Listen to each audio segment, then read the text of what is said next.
3 bullets. That's all it took to end a war that burned through 2 cities, swallowed 14 lives, and turned a woman who once flinched at raised voices into someone who could stand over a dying man and feel nothing but the cold weight of the gun in her hand. But this story doesn't start with bullets. It starts with bruises. It starts with a woman named Kaylin Mercer, standing in a bathroom at 5 in the morning, pressing concealer into the purple fingerprints wrapped around her throat, rehearsing the lie she'd tell the world today.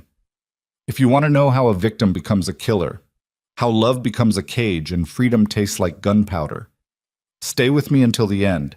Hit like. Drop a comment with the city you're watching from so I can see how far this story travels.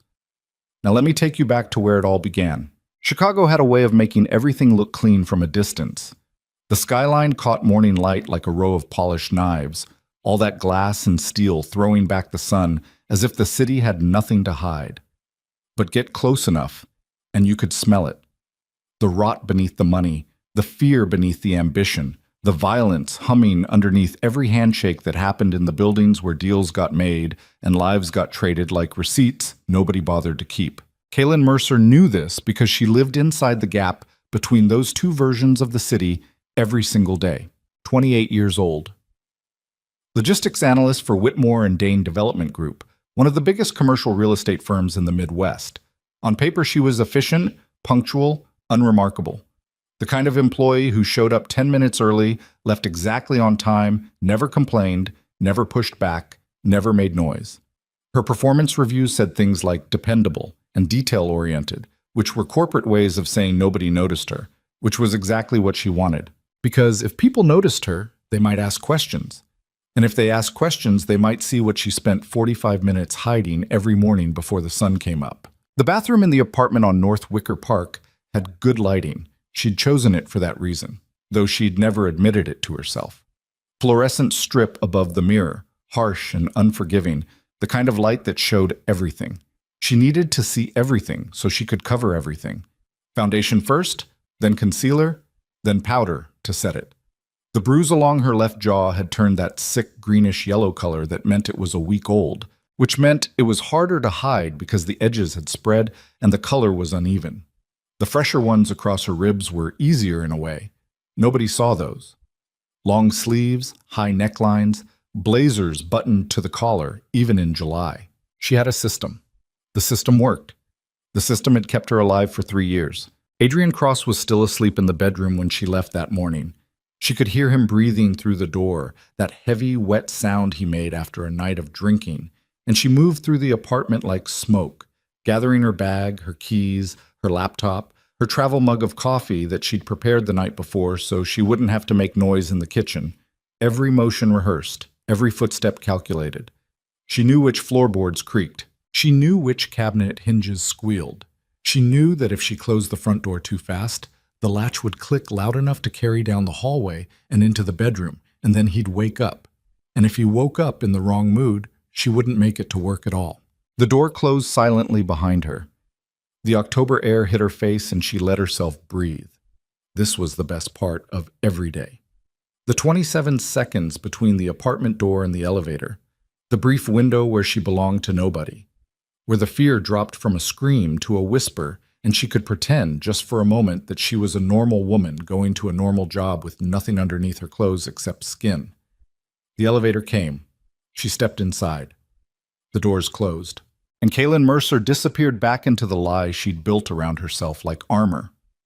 The meeting that changed everything was supposed to be routine. Whitmore and Dane was negotiating a joint development deal for a mixed-use tower project on the near west side. 42 stories, retail on the ground floor, luxury residential above, underground parking structure, the whole gleaming package. The kind of project that required sign-offs from city planning, environmental review, zoning variance committees, and about 15 different people who each had the power to kill the entire thing with a single phone call. Kaylin's role was data. She prepared the logistics reports, the construction timelines, the supply chain analyses, the spreadsheets that made complicated things look simple so executives could nod and feel smart. She sat in these meetings the way furniture sits in a room, present, functional, unnoticed. The conference room on the 31st floor of the Whitmore and Dane Tower smelled like new carpet and cold coffee.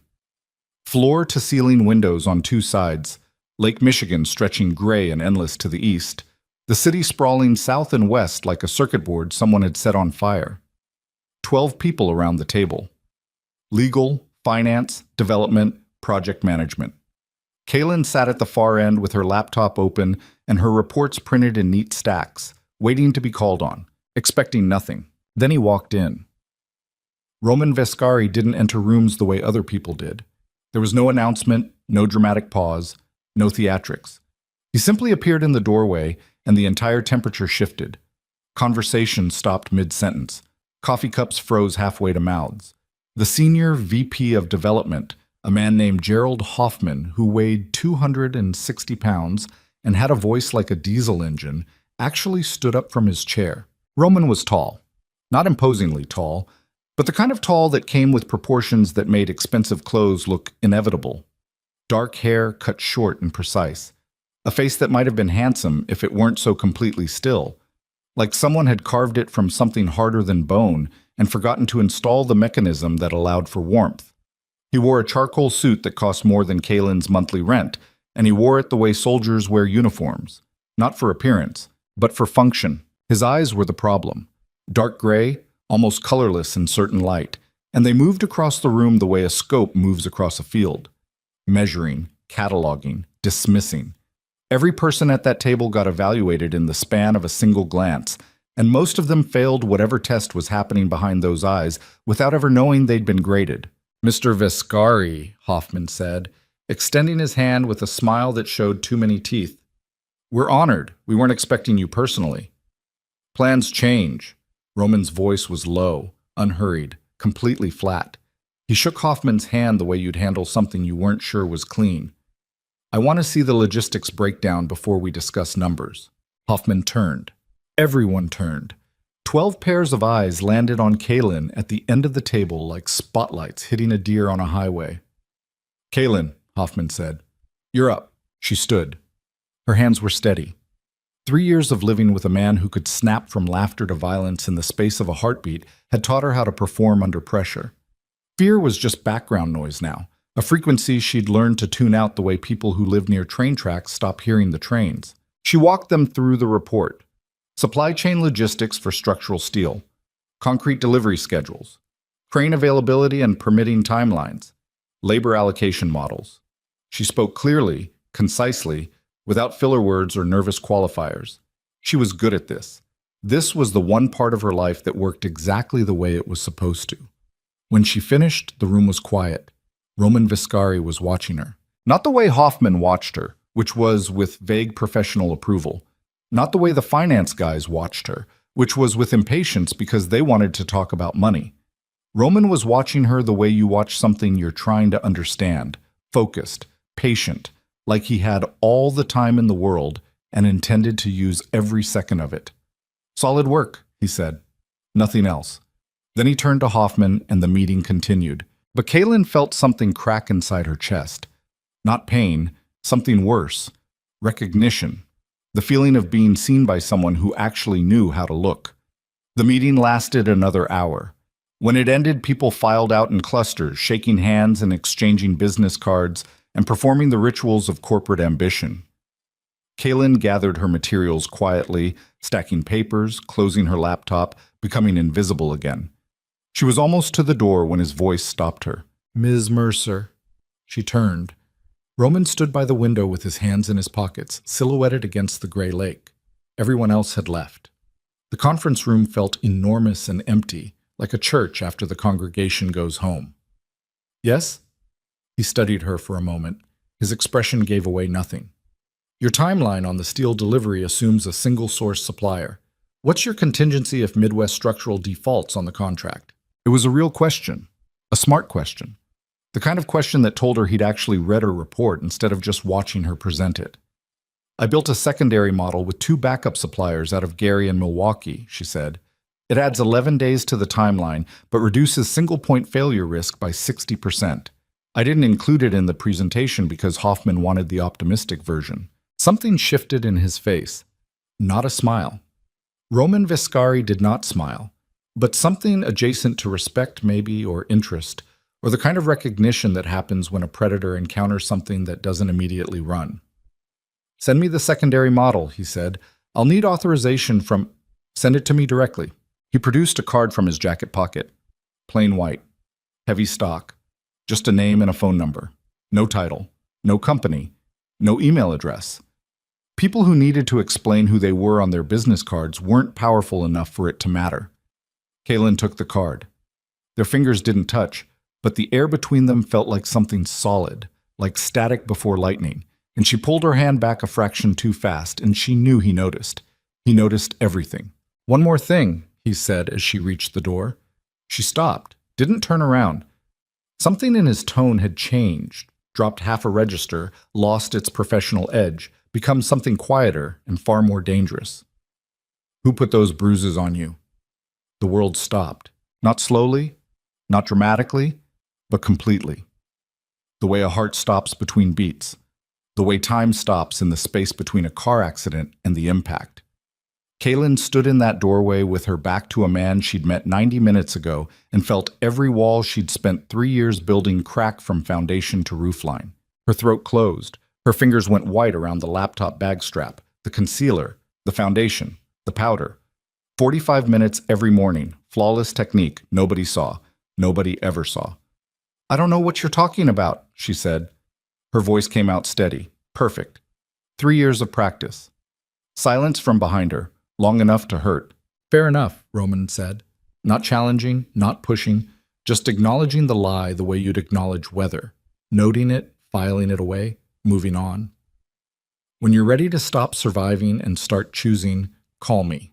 Kaylin walked out of that conference room and made it to the women's restroom on the 29th floor before her legs gave out. She locked herself in the last stall and pressed her forehead against the cold metal partition and breathed. In, out, in, out. The way the therapist she'd seen once, 2 years ago, before Adrian found the appointment card and broke her phone and her wrist on the same night, had taught her. Nobody saw. Nobody ever saw. But he saw. That sentence burrowed into her skull like a splinter and stayed there for the rest of the day, through afternoon meetings and email chains and the long commute home on the Blue Line, where she stood pressed between strangers and stared at her own reflection in the dark window and tried to recognize the woman staring back. "Who put those bruises on you?" 6 words. 6 ordinary words arranged in a question that nobody in 3 years had thought to ask. Not her coworkers. Not her neighbors. Not her mother in Bloomington, who called every Sunday and accepted every excuse because the alternative was too terrible to consider. Not the ER doctor 14 months ago who'd set her fractured radius and noted "fall downstairs" in the chart without looking up. 6 words from a stranger with gray eyes and a business card with no title. She deleted his number from her phone on the train. Then she fished the card out of her pocket and stared at it. Then she put it back. Adrian was awake when she got home. She could tell before she opened the door. The television was on. Some sports broadcast, volume cranked loud enough to bleed through the walls. The sound itself wasn't the warning. The warning was what wasn't there. No smell of food, no ambient noise of movement, no signs that he'd done anything all day except sit and drink and stew in whatever poison was eating him from the inside. She opened the door. He was on the couch. 31 years old, 6'2", built like he'd played football in college and spent the years since then replacing muscle with something meaner. Handsome in the way that weapons are handsome. All edges and function and the promise of damage. He had a glass of whiskey balanced on his knee, and he didn't look at her when she walked in. "You're late." Meeting ran over. She set her bag down, took off her shoes, moved toward the kitchen. Normal. Routine. The choreography of survival. "What meeting?" "The Vescari development project. I told you about it last—" "You didn't tell me anything." He still hadn't looked at her. The television threw blue light across his face and turned his features into something hollow. "You don't tell me anything anymore." Here it was. The turn. She knew this rhythm the way musicians know time signatures. The slow build, the tension rising note by note, the moment where the composition shifts from minor key to something that hasn't been named yet, because the people who could name it are too busy bleeding. "I'm sorry," she said. Automatic. Reflexive. The word had lost all meaning years ago. It was just a sound she made to buy time, a coin she dropped into the machine that was Adrian Cross, hoping to delay the mechanism for one more hour, one more night, one more cycle. Come here. She went, stood beside the couch, looked down at the man she'd moved in with when she was 25 because he'd been charming and beautiful and had made her laugh and had held her face in his hands and told her she was the only real thing in his life. She tried to remember that man. Couldn't find him. Maybe he'd never existed. Maybe he'd been a mask that something else wore long enough to get inside the door. Adrian reached up and touched her jaw, gently. His thumb traced the line where the bruise lived under her makeup, and she saw in his eyes that he knew exactly where it was because he'd put it there. Who are you with today? Soft, almost tender. 12 people. It was a conference room meeting. I can show you who looked at you. And there it was. The real question.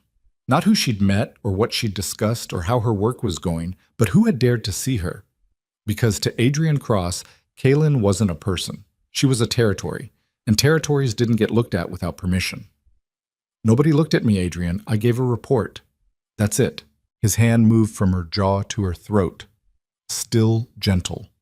His fingers found the hollow at the base of her neck where her pulse hammered like something trying to escape, and he held it. Not squeezing, not yet, just reminding her that he could. You're lying. I'm not. You always were a bad liar, Kay. The hand tightened. Not all the way. Not enough to leave marks. He was getting smarter about that, or maybe just more careful, learning the geography of damage the way cartographers learn coastlines, mapping exactly how much pressure he could apply before evidence appeared, but enough to make her eyes water. Enough to make her body go rigid with that terrible animal stillness that prey animals adopt when the predator's jaws are already around their throat. And fighting would only make the teeth go deeper. Adrian, please. He held her there for 8 seconds. She counted. She always counted. Counting was the only thing that kept her from screaming, from clawing, from doing the thing her body desperately wanted to do, which was fight back. Because fighting back was how bones got broken and hospital visits happened, and the cycle reset itself with fresh apologies and flowers and promises that meant nothing. 8 seconds. Then he let go. Make dinner, he said, and turned back to the television. She cooked. Pasta with garlic and olive oil, simple and fast because complicated meals required concentration and her hands were shaking too badly for knife work. They ate in silence. He drank more. She cleaned up. He watched her from the couch the way guards watch prisoners, not with interest, but with the dull vigilance of ownership. At 11 o'clock, he went to bed. She waited 20 minutes, then crept to the bathroom, locked the door, and sat on the edge of the bathtub with Roman Viscari's business card in her trembling hands. When you're ready to stop surviving and start choosing, call me. She put the card back in her pocket. She brushed her teeth. She went to bed beside a man whose breathing sounded like a machine idling between cycles of destruction, and she stared at the ceiling and did not sleep. 4 days passed. 4 days of routine. Work, concealer, silence.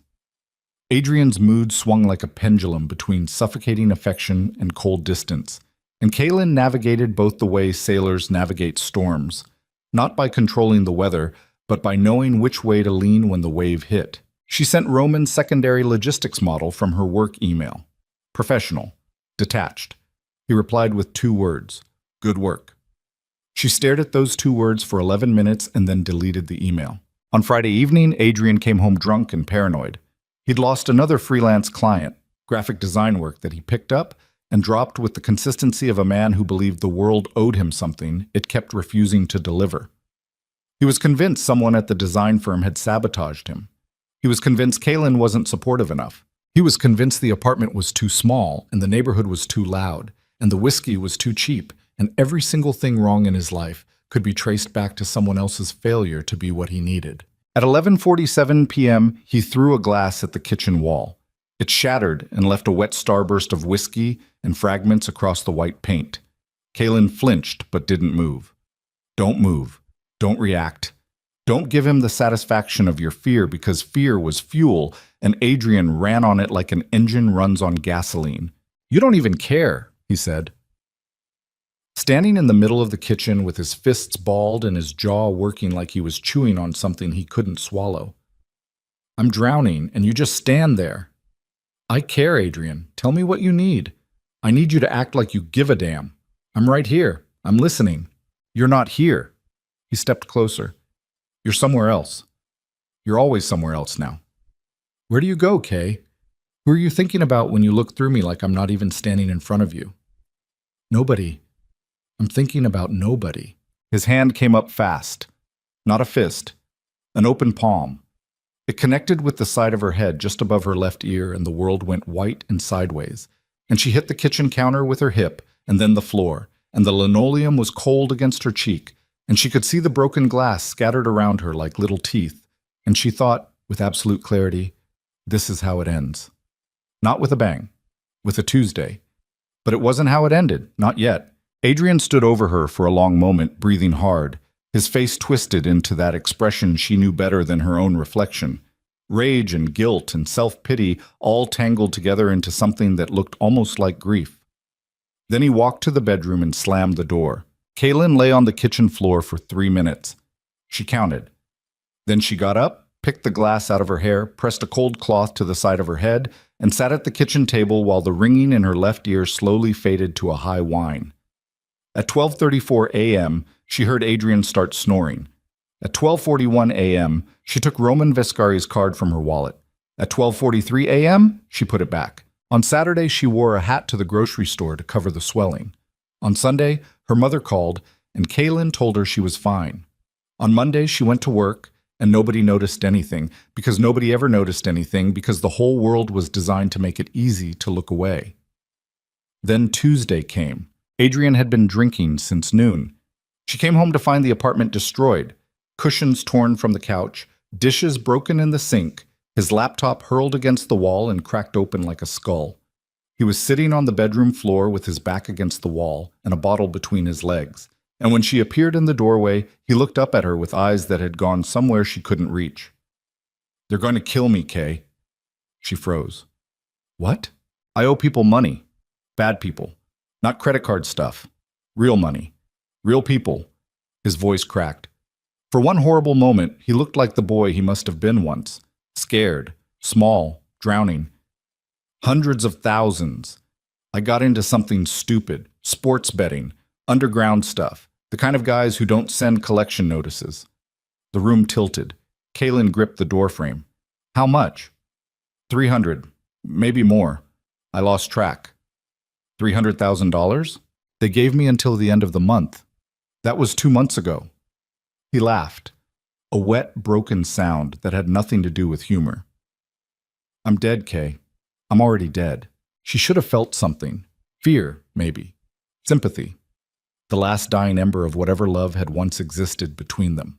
But standing in that doorway, looking at the man who had beaten her, strangled her, broken her wrist, split her lip, and systematically dismantled every piece of her identity for 3 years, Kaylin felt only one thing. Tired. She was so tired. "We need to leave," she said. "Both of us. Tonight." "And go where?" He was crying now, messy and loud, snot running down his lip. "They'll find me. They always find people. That's what they do." "Then we'll figure something out. There's nothing to figure out." He lurched to his feet and the bottle shattered on the floor, and he came at her with that familiar speed, that explosive burst of movement that her body had learned to anticipate the way animals learn to anticipate earthquakes. A tremor in the air, a frequency beneath hearing, and then the ground opens up. His hands found her throat, both hands this time. Full grip. Not a warning, not a reminder. His thumbs pressed into her trachea, and the air stopped, and the world began to shrink from the edges inward, going dark and narrow like a tunnel collapsing. And she could see his face above her, contorted and streaming tears. And he was saying something, but she couldn't hear it because blood was roaring in her ears and her lungs were burning and her fingers were clawing at his wrists. But he was so much stronger. And she was going to die here in this ruined apartment with broken dishes on the floor and a man who claimed to love her squeezing the life out of her body. She kneed him in the groin. Not strategy, not courage. Pure animal survival.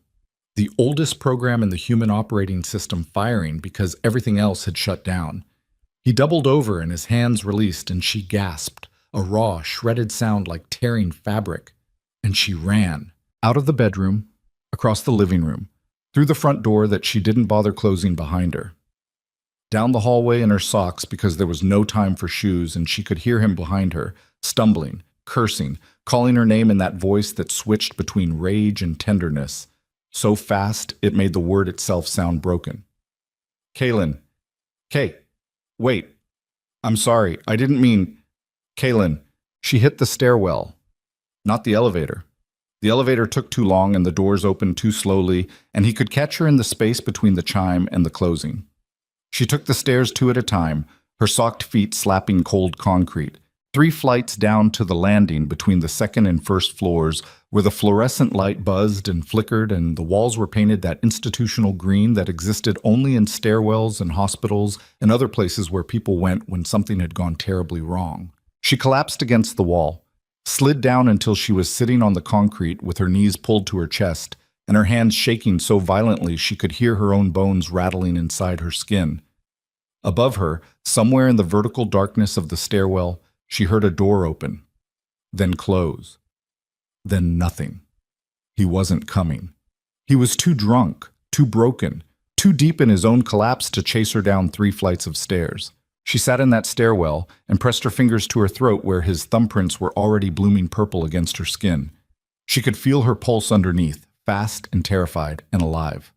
Still alive, still counting. She reached into the pocket of her work pants, the same pants she'd worn that morning because she hadn't changed when she got home.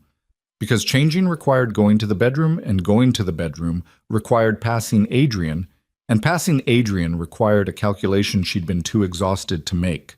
The card was still there. White. Heavy stock.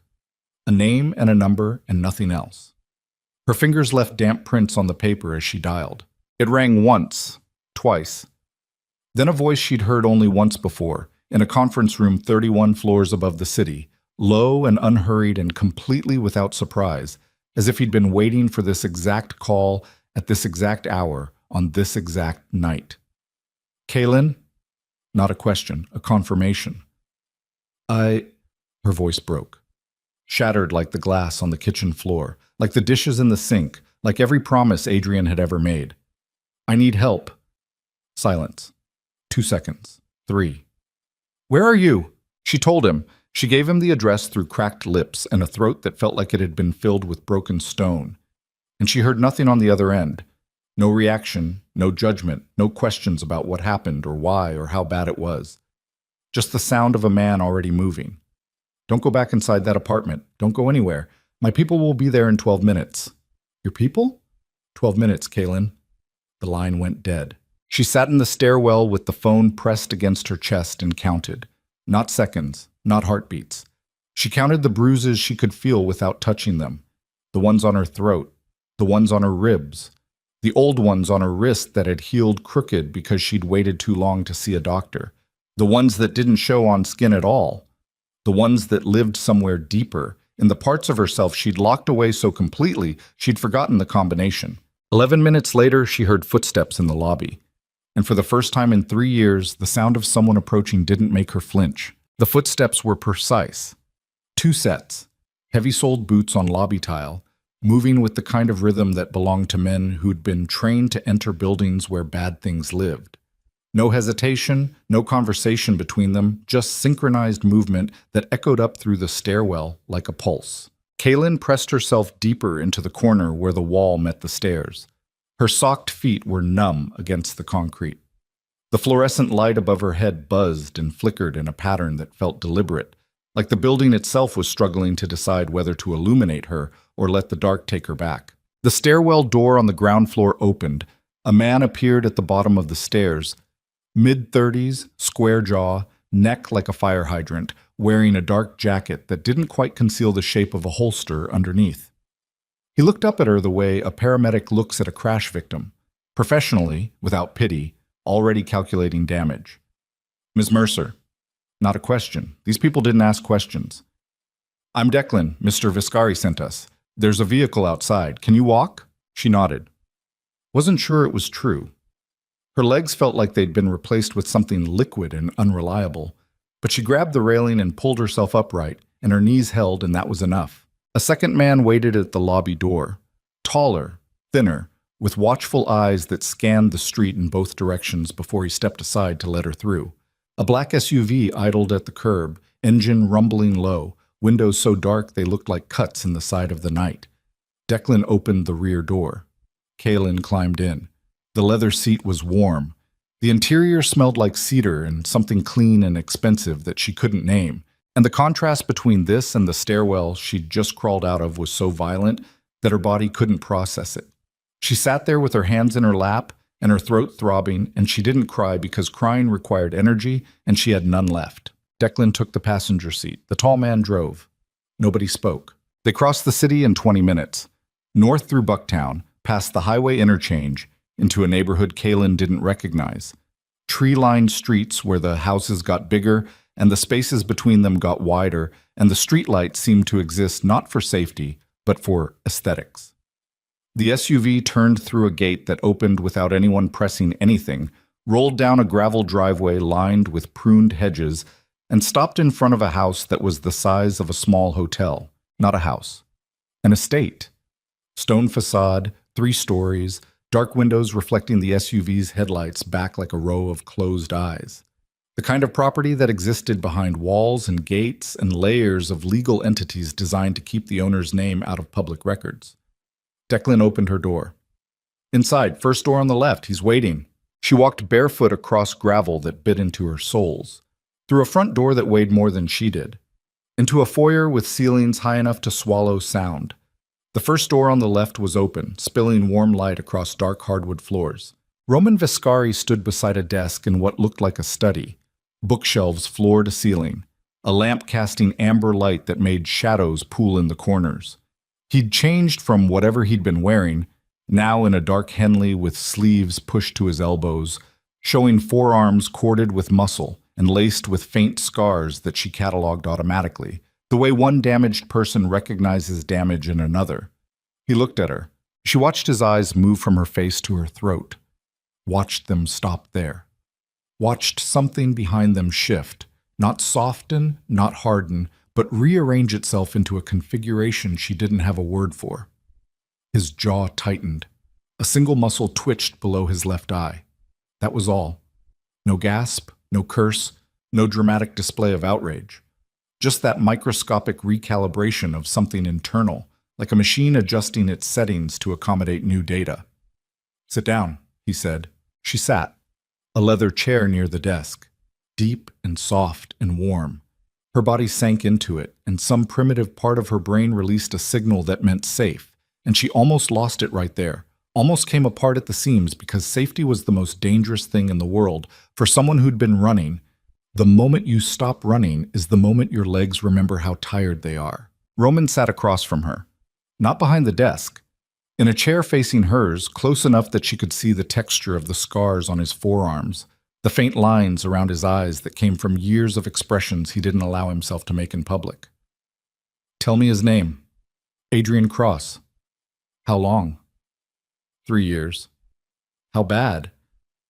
She hesitated, not because she didn't know the answer, because nobody had ever asked the question in a way that suggested they actually wanted to hear it. "Bad enough," she said. Roman's hands rested on his knees, perfectly still. She noticed his knuckles, thickened and slightly misaligned, the way knuckles get when they've been broken and reset multiple times. Hands that had done damage. Hands that knew exactly how much force it took to crack bone. "He strangled you tonight." "Yes." "Has he done it before?" "Yes." "Has he used weapons?" "Once. A belt. Mostly his hands." Roman exhaled through his nose. Slow. Controlled. The kind of breath that holds something back the way a dam holds back water. Not by being stronger than the current, but by redirecting it somewhere else. "I can have you on a plane by morning," he said. "New city. New name if you want it. A position in one of my operations in Milwaukee, legitimate work, good salary, an apartment in a building with security that would take a tank to get through." He paused. "Or I can make him disappear tonight. Your choice." The room went very quiet. Kaylin stared at him, searched his face for the thing she always searched for, the lie, the angle, the hidden agenda that lived behind every offer anyone had ever made her. Adrian had started with offers too. Help with rent, a place to stay, protection from a world that scared her. Every gift had been a brick in the wall he was building around her. Why? She said. Why what? Why would you do any of this? You met me once, in a conference room, for 90 minutes. Roman didn't answer immediately. He leaned back in his chair and looked at her with those gray eyes that gave away nothing and everything simultaneously. And when he finally spoke, his voice carried a weight that didn't match the words. My mother's name was Elena. She was 31 when my father beat her to death in a kitchen in Cicero while I hid under the basement stairs. I was 9. I could hear everything, every sound, every time she hit the floor, every time she tried to get up, every time she stopped trying. He said it flat, factual, like reading a weather report from a decade ago. She called the police 4 times that year, told her sister twice, went to a shelter once, and every time, the system that was supposed to protect her sent her back to the man who was going to kill her because that's what systems do. They process. They don't protect. Kaylin couldn't breathe. Nobody saw her, Roman said. Everybody looked. Nobody saw. I promised myself that I would never look away again, that's why. And the other part, making him disappear? That's not altruism, that's personal. You don't even know him. I don't need to know him. I know what he is. I've known what he is since I was 9 years old, and I've spent every year since then building the kind of power that makes men like him cease to exist. The silence that followed was the loudest sound Kaylin had ever heard. Milwaukee, she said finally. I want Milwaukee. Something shifted in his expression. Not disappointment that she hadn't chosen the other option. Something closer to respect. Or recognition. The understanding that she was drawing a line, accepting help without accepting violence, and that the line mattered. Milwaukee, he confirmed, my people will handle the logistics. You won't go back to that apartment. Whatever you left behind will replace. Whatever legal steps need to happen, restraining orders, lease termination, employment transition. My attorneys will manage it. Your only job right now is to sleep. I haven't slept in 3 years. I know, he said, and the way he said it told her he meant it literally. That he recognized insomnia the way she recognized bruises, by the texture of the skin around the eyes, the micro tremors in the hands, the particular hollow quality that a voice takes on when the body behind it hasn't rested in so long that exhaustion has become structural. A woman appeared in the doorway, 50-ish, gray-streaked hair pulled back, wearing the expression of someone who had been through this before and had stopped being surprised by it without ever stopping being angry about it. Guest room is ready, she said. Roman stood. Greta will show you upstairs. There are clothes in the closet. Bathroom has everything you need. The door locks from the inside. That last detail. The door locks from the inside.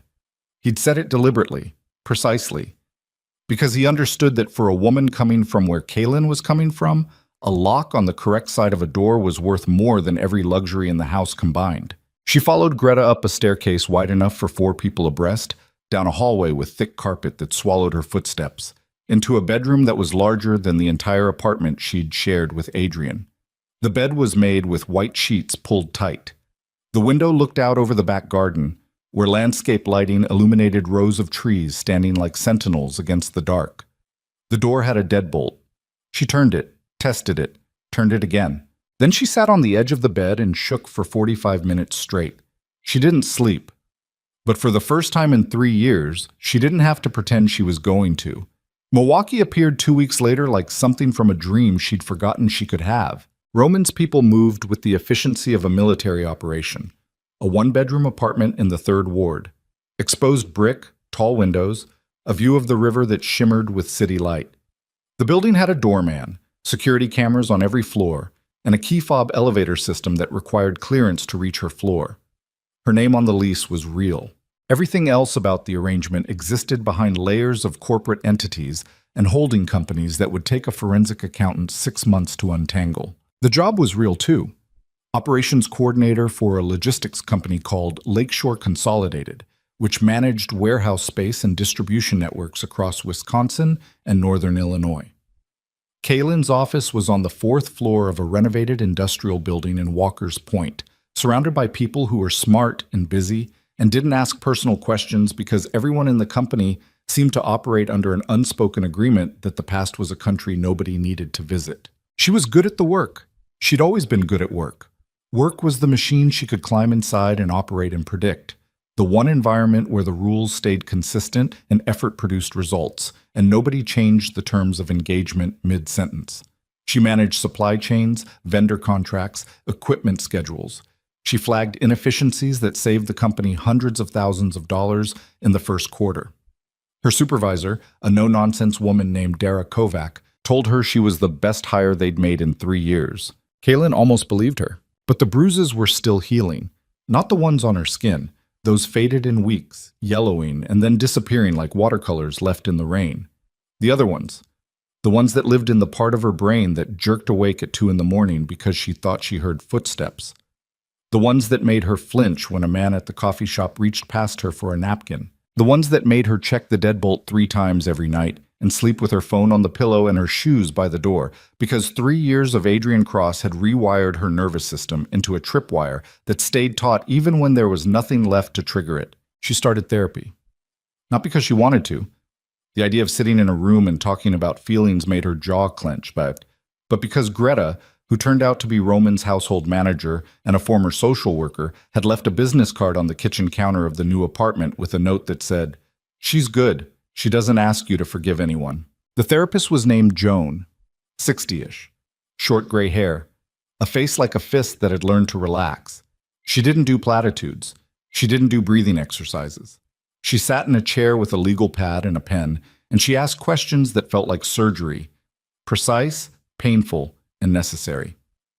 "Tell me about the first time he hit you." "I don't remember." "Yes, you do." Kaylin stared at her. Joan stared back. Neither blinked. 7 months in, Kaylin said. "I burned dinner, chicken. The smoke alarm went off and he was on a work call and he backhanded me across the mouth. Then he apologized for 20 minutes straight and bought me flowers. And we had sex. And I told myself it was a one-time thing, because that's what you tell yourself when the alternative is admitting that the person you love is going to kill you." Joan wrote something down. "And the last time? Tuesday. He strangled me." "How close?" Kaylin touched her throat. The bruises were almost gone now, just a faint yellow shadow that only she could see. "Close enough that I saw lights. And then? And then I called a man I barely know who sent men to pick me up and move me to another state." Joan looked up from her pad. "Roman Viscari." Kaylin went still. "You know him?" "Kaylin, everyone in Milwaukee knows Roman Viscari. The question isn't whether I know him. The question is whether you know what you've gotten yourself into." Something cold moved through Kaylin's stomach. "He helped me." "I'm sure he did, and I'm sure there are women in this city who are alive because of him.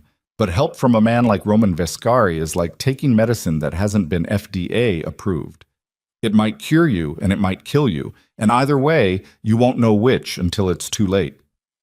"What is that supposed to mean?" It means that your pattern, and you do have a pattern, Kaylin, we all do, is trading one form of dependency for another. Adrian controlled you with fear. Be very careful that you don't let someone else control you with safety. Kaylin didn't go back to Joan for 2 weeks after that. When she finally did, she didn't mention Roman, but she thought about him constantly. He called on Thursday evenings. Always Thursday. Always at 8. The conversations were brief and structured, like status meetings. How is the apartment? How is work? Do you need anything? She answered in kind. Fine. Good. No. The exchange lasted 4 minutes, sometimes 5. There was never small talk. Roman didn't do small talk. He communicated the way surgeons operate, with precision, economy, and zero wasted motion. But once, 3 weeks after she'd arrived in Milwaukee, the call went differently. "How are you sleeping?" he asked. "I'm not." Silence. Then, "I didn't sleep for 2 years after my mother died. I'd lie in bed in the foster home and I'd hear the house settling and I'd think it was him. Every creak, every pipe rattling, every car door in the street. My body wouldn't let me close my eyes because closing your eyes is the most dangerous thing you can do when you're not safe." Kaylin gripped the phone so hard her knuckles turned white. "It gets better," he said. "Slowly. In ways you won't notice until one morning you wake up and realize you slept for 6 hours and the first thing you think about isn't where the exits are." Did it get better for you? A pause, longer than his usual pauses. I learned to manage it. That's not the same thing. No, it's not. That was the first honest thing he'd ever said to her. Not the story about his mother. That had been honest too, but weaponized, deployed at the exact moment it would have maximum impact. This was different. This was a crack in the architecture of Roman Vescari, a tiny fissure that let light into a space he kept sealed, and Kaylin felt it the way you feel a match strike in a dark room. Sudden, warm, and impossible to ignore. She started wanting Thursday evenings. That was the first sign. 2 months in, the wanting became specific. She wanted to hear his voice. She wanted the 4 minutes to become 5, then 10, then 20. She wanted to ask questions that had nothing to do with apartments or work or logistics. She wanted to know what he looked like at midnight, when the mask came off, and whoever lived behind those gray eyes was allowed to exist without an audience. This terrified her. Because Joan was right. Her pattern was dependency. Her nervous system was wired to attach itself to the nearest source of stability, the way a drowning person grabs the nearest solid object. And she couldn't trust her own instincts because her instincts had led her to Adrian and kept her there for 3 years while he dismantled her piece by piece. She told herself Roman was a resource, a benefactor, a man who'd helped her because of his own trauma and his own agenda and whatever complex machinery drove someone to build an empire from the ashes of a childhood that should have destroyed him. She told herself the warmth she felt during those Thursday calls was gratitude, not connection. She told herself a lot of things. Then he came to Milwaukee. No warning, no Thursday call. Just Declan ringing her apartment buzzer at 7 on a Saturday morning, saying Mr. Vescari is downstairs. She looked like wreckage, hair unwashed, wearing an oversized t-shirt and sweatpants. No makeup, which meant her face was exactly what it was. That 28 years old, sharp-featured, dark circles under her eyes that no amount of sleep would fully erase, a small scar above her left eyebrow from the time Adrian had shoved her into the bathroom doorframe. She almost didn't go down. Almost told Declan to say she was sick, she wasn't available, she needed notice before unannounced visits, because showing up without warning was a thing that Adrian used to do, and her body couldn't tell the difference yet between surprise and threat. But she went down. Roman was standing beside the SUV in the building's parking garage. Same still posture, same gray eyes. But something about seeing him outside the context of conference rooms and late-night phone calls made him more real and less manageable, like a photograph that had been flat on a screen suddenly becoming three-dimensional and stepping into the room. I should have called first, he said. Not an apology, an acknowledgement. Yes, you should have. He accepted that. No deflection, no excuse, no charm offensive. I'm looking at a property in Bayview. I want your assessment. The logistics, supply chain access, zoning flexibility, 2 hours of your time. It was a Saturday. She could have said no. She was allowed to say no now. That was the whole point of Milwaukee, the whole point of the new apartment and the new job and the deadbolt that locked from the inside. She was allowed to say no to anyone, including the man who had made all of it possible. Give me 20 minutes, she said. She showered in 8, dressed in 12, spent the last minute staring at herself in the bathroom mirror, trying to find the line between professional courtesy and something else. The line was blurry. She stopped looking. The property was a massive warehouse complex on the south side, empty, industrial, surrounded by overgrown lots and rusted fencing. Roman walked through it the way a general walks through territory he intends to conquer, measuring everything, touching walls and support beams, looking at ceiling heights and loading dock configurations with an eye that missed nothing. Kaylin found herself doing what she did best, analyzing, calculating, seeing the potential buried under the decay. She talked about truck access routes and railroad proximity and utility infrastructure and tax increment financing opportunities. And Roman listened to every word with the same intensity he'd shown in that conference room in Chicago, and somewhere in the middle of a sentence about freight logistics, she realized he was standing very close to her and she hadn't moved away. They ended up at a diner 3 blocks from the warehouse. Vinyl booths, coffee that tasted like it had been brewed during the previous administration, a waitress who called everyone Hon, and didn't look twice at the man in the $4,000 jacket sitting across from the woman in Target jeans. You're smarter than anyone at Lakeshore knows, Roman said, flat, factual, the same tone he used for everything. They know I'm good at my job. That's not the same as knowing what you're capable of. He turned his coffee cup in his hands, slow, deliberate. I need someone to oversee the acquisition and development pipeline for the entire Midwest corridor: properties, logistics, zoning strategy, vendor management. The scope is 10 times what you're doing now. Kalen's breath caught. That's not an operations coordinator role. No, it's not. You're talking about a director-level position. I'm talking about the person who runs the operational backbone of everything I'm building in this region. Salary, equity stake, full authority. You'd report to me directly. I've worked for you for 2 months. You've worked at a desk for 2 months. You've been doing this kind of thinking your entire career. The difference is, nobody gave you the room. She looked at him across the table. The fluorescent diner light was merciless. It showed the texture of his scars, the tiredness around his eyes, the way his jaw stayed permanently set in a line that suggested he was always, at some level, bracing for impact. He wasn't handsome. He was something more complicated than handsome. He was the kind of face you couldn't stop studying because it contained contradictions that didn't resolve. Violence and patience, coldness and grief, power and the memory of powerlessness. "What aren't you telling me?" she said. His eyes met hers, held. "What do you mean?" "I mean, you pulled me out of a stairwell, moved me across state lines, gave me a job, an apartment, and now you're offering me the keys to a regional empire. People don't do that." "I do." "Why?" "I told you why. You told me about your mother. That explains the rescue. It doesn't explain this." She gestured between them, at the table, the coffee, the diner, the 2 hours they'd spent walking through an empty warehouse talking about supply chains while the space between them grew smaller and more charged. "What do you want from me, Roman?" He looked at her for a long time. The diner hummed around them, grease popping on a grill, silverware clinking, the waitress laughing at something in the kitchen. Normal sounds, the sounds of a world that operated on simple transactions and straightforward desires. Roman didn't live in that world. Neither did she. Not anymore. "I want you to be the person you would have been if nobody had ever broken you," he said, "and I want to watch it happen." The words landed in her chest like something heavy and warm and terrifying. She took the job. She shouldn't have. Joan would have told her she shouldn't have. Her own survival instincts, scorched and battered but still functioning, tried to tell her she shouldn't have.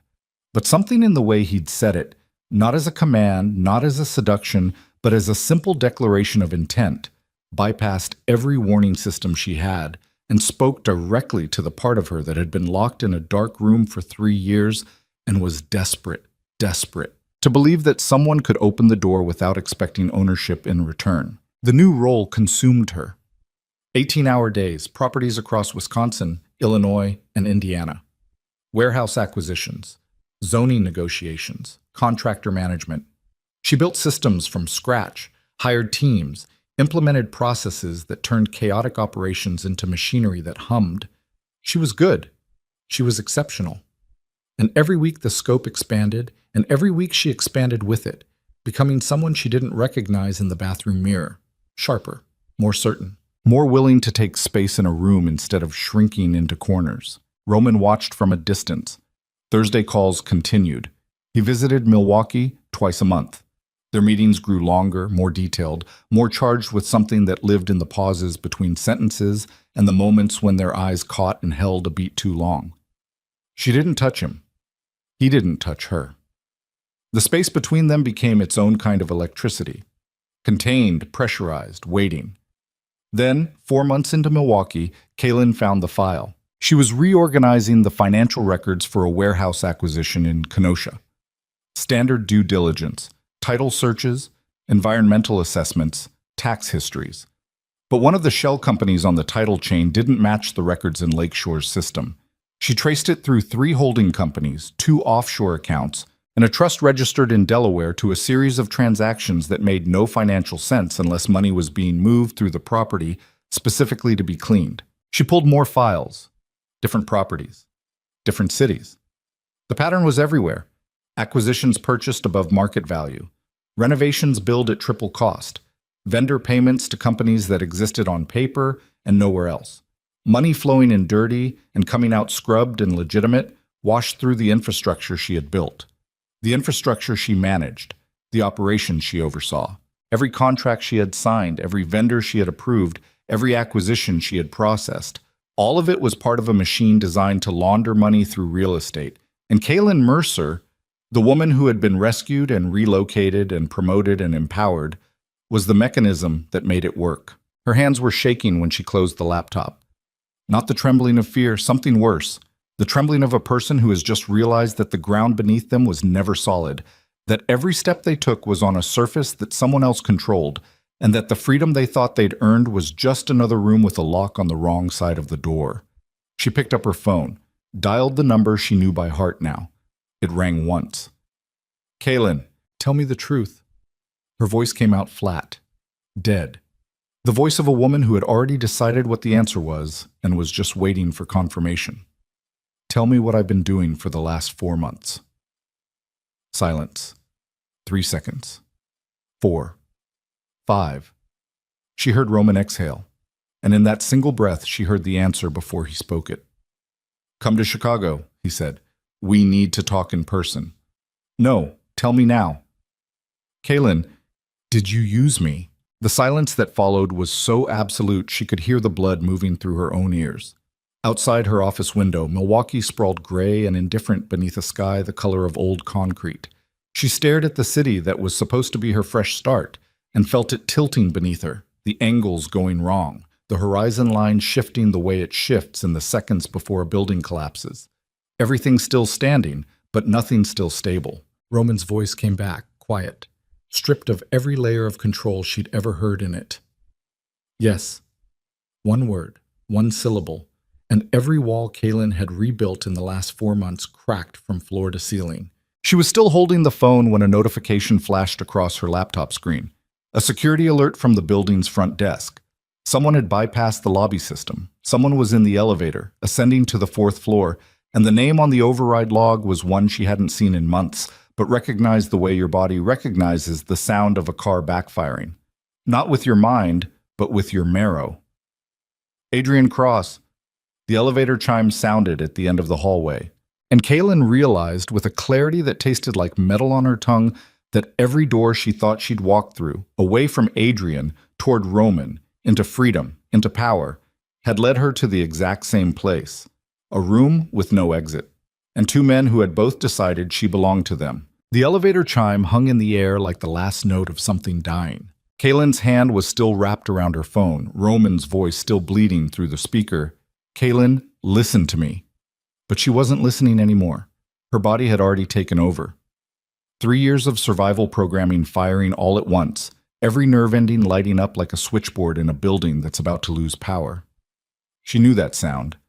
Not the chime itself, but what came after it. The particular weight of his footsteps. The way Adrian moved through space like he was pushing against something invisible, always leaning forward, always accelerating toward the thing he wanted to break. She heard him before she saw him. Boots on industrial concrete. The hallway outside her office was long and narrow, converted warehouse space with exposed ductwork overhead and polished floors that carried sound the way water carries a current. Each step got louder. Each step closed a distance she'd spent 4 months and 200 miles trying to build. Her thumb moved to end the call. Stopped. Roman was saying something. "Don't hang up. I'm sending Declan. He's 20 minutes out." And 20 minutes was a lifetime. 20 minutes was a novel. 20 minutes was longer than it had ever taken Adrian to do the worst thing he was capable of. She ended the call. The phone went into her jacket pocket. She stood up from the desk. Her chair rolled backward and hit the wall with a soft thud that sounded enormous in the silence. She looked around her office. The laptop with the money laundering evidence still glowing on the screen, the stack of contracts she'd signed with her own name, the framed operations schedule on the wall that she'd designed and implemented and been proud of, a monument to her own competence that was now a monument to her own blindness, and she understood with brutal clarity that there was nowhere to go. The office had one door, one window, but it was 4th floor and the glass was fixed, non-opening. The kind of industrial pane designed to let light in without letting anything out. Metaphor of her entire existence. She could lock the door. The lock was a standard commercial deadbolt, solid enough for normal circumstances. and nothing about Adrian Cross had ever been normal circumstances. She locked it anyway. Then she stepped back from the door and stood in the center of the room and waited. The footsteps stopped outside. 3 seconds of silence. She could hear him breathing through the door. That wet, heavy rhythm she knew from 1,000 nights of lying awake in the dark, calibrating the depth and speed of his breath to determine whether he was asleep or pretending, whether the monster was dormant or just waiting with its eyes closed. The door handle moved, slowly, tested, found locked. Kay, his voice. 4 months since she'd heard it, and her body responded before her mind could intervene. Shoulders pulling inward, chin dropping, hands pressing flat against her thighs. The flinch response. The posture of a woman making herself small because small targets get hit less. She caught herself doing it and forced her shoulders back, forced her chin up, forced her hands into fists at her sides, and the effort it took to override 3 years of conditioning made her teeth ache. Kay, open the door. How did you find me? A sound through the door, not quite a laugh. You think I ever lost you? I knew where you were 2 weeks after you ran. The building, the apartment, the job, all of it. I've been watching, baby. I've been patient. Her stomach dropped. The floor beneath her feet felt suddenly theoretical, like it might decide at any moment to stop being solid. 2 weeks. He'd known for nearly 4 months.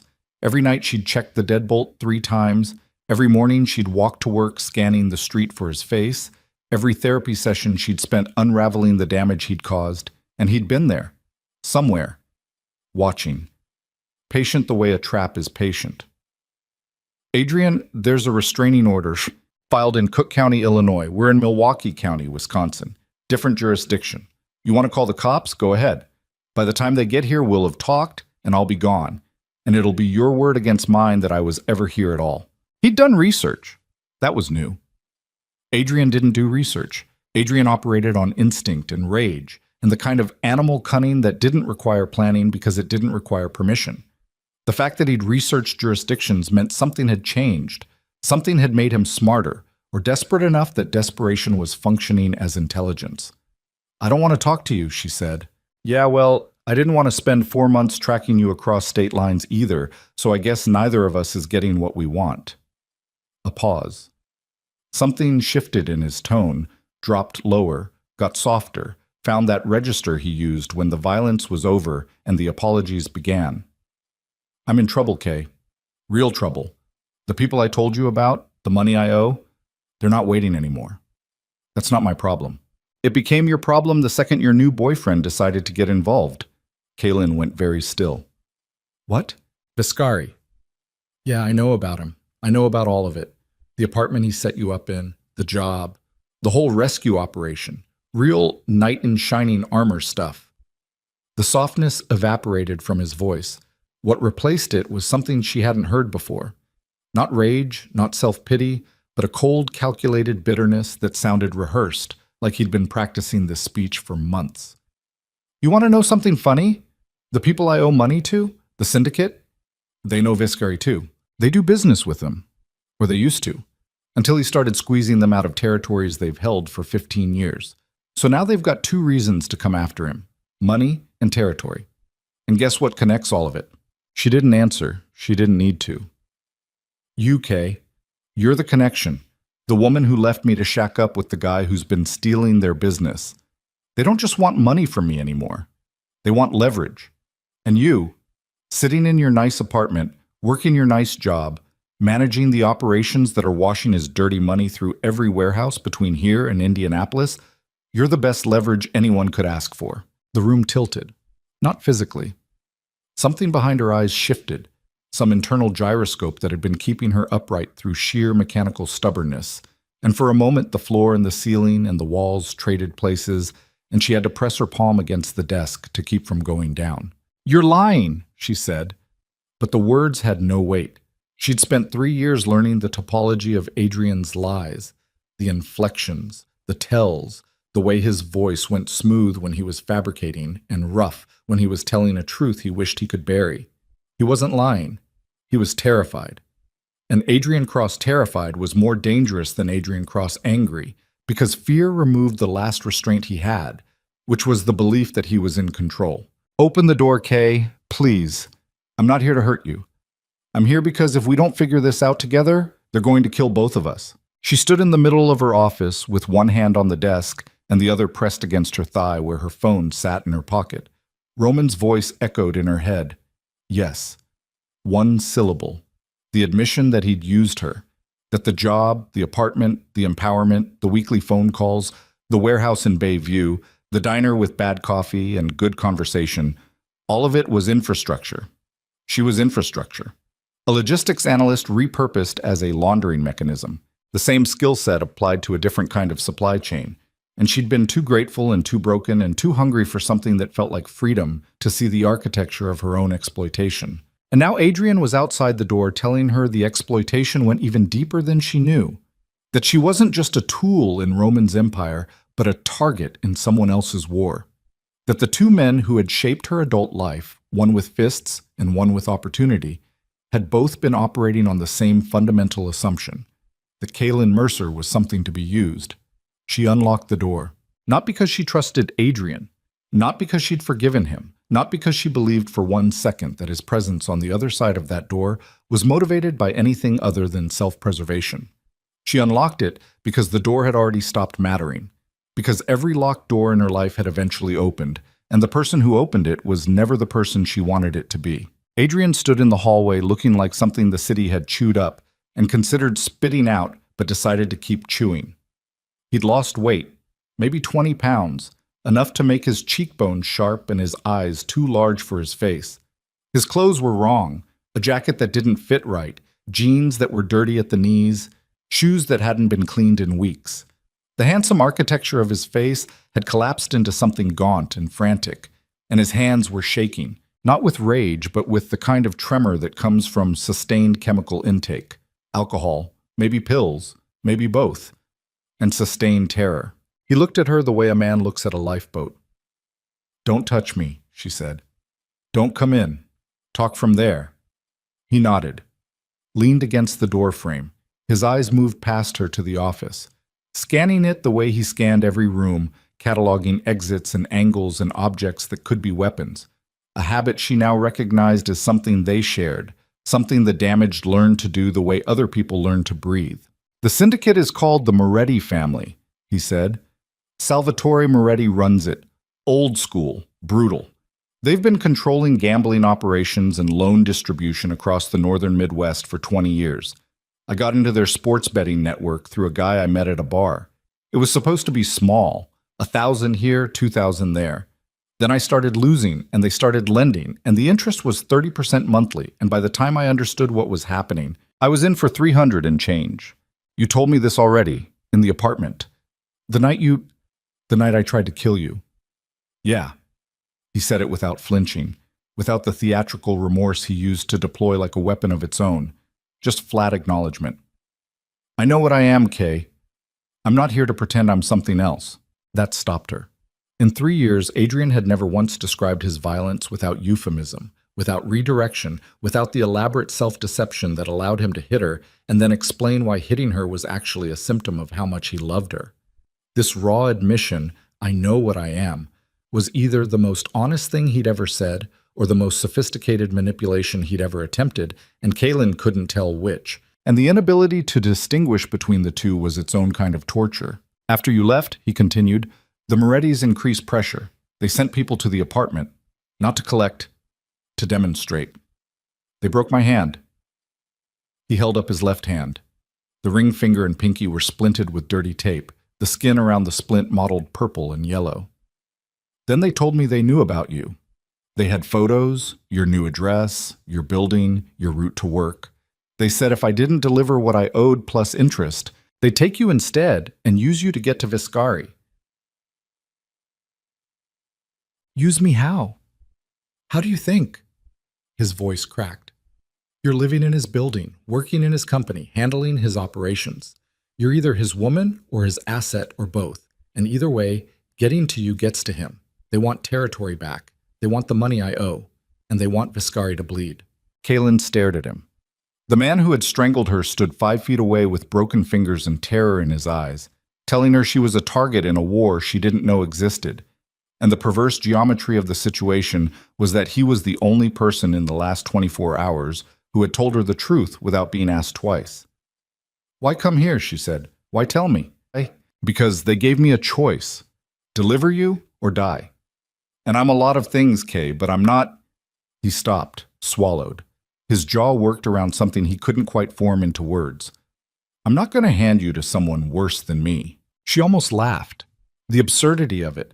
The grotesque comedy of a man who had beaten her for 3 years, drawing a moral line at selling her to a crime syndicate, as if there were gradations of monstrosity that mattered, as if the fact that he'd chosen not to commit one particular atrocity somehow redeemed or reduced all the others. "You need to leave," she said. "Kate, now, before Roman's people get here. Because if Declan walks through that lobby and finds you standing at my door, you won't make it back to Chicago." Adrian's face changed. Something moved behind his eyes. Not fear, though that was there too, but a recognition of the territory she now occupied. She was speaking a language he understood. Threat, consequence, the calculus of violence. She was no longer the woman on the kitchen floor. She was someone who knew what Declan was capable of and used that knowledge as leverage. And Adrian saw it. And what he felt in that moment was visible on his ruined face like weather on a plane. Shock, grief, and something that might have been respect if he were capable of respect that didn't curdle into possession. "Be careful with him," Adrian said. He pushed off the doorframe, took a step back into the hallway. "Viscari, I know you think he saved you. Maybe part of him did, but I talked to people. People who've worked for him, people who've crossed him. He doesn't protect people because he's good, Kay. He protects people because it makes him feel like he's not his father. And the day you stop serving that purpose, the day you become a problem instead of a project, you'll find out what he really is." He turned and walked down the hallway. She listened to his footsteps recede, heard the elevator chime, heard the doors close, heard silence fill the space where he'd been like water filling a hole. She closed her office door, locked it, sat down at her desk, stared at the laptop screen where the evidence of Roman's money laundering operation glowed in neat columns and carefully disguised transaction chains. Her phone rang. Roman. She let it ring. 4 times, 5, 6. Then she answered. "Declan is 8 minutes out," Roman said.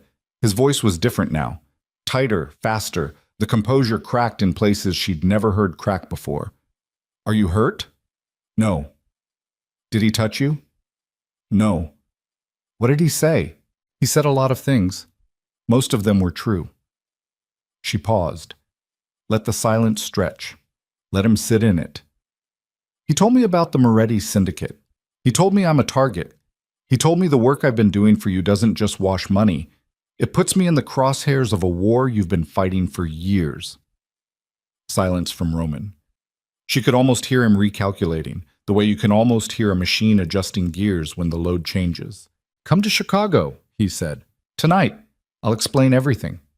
"You had 4 months to explain everything. You chose to let me sign contracts and manage operations and build your infrastructure without telling me that every spreadsheet I touched was part of a criminal enterprise.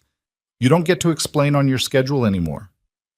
"Kaylin, I'll come to Chicago, but not tonight, tomorrow, on my terms. And when I get there, you're going to tell me everything.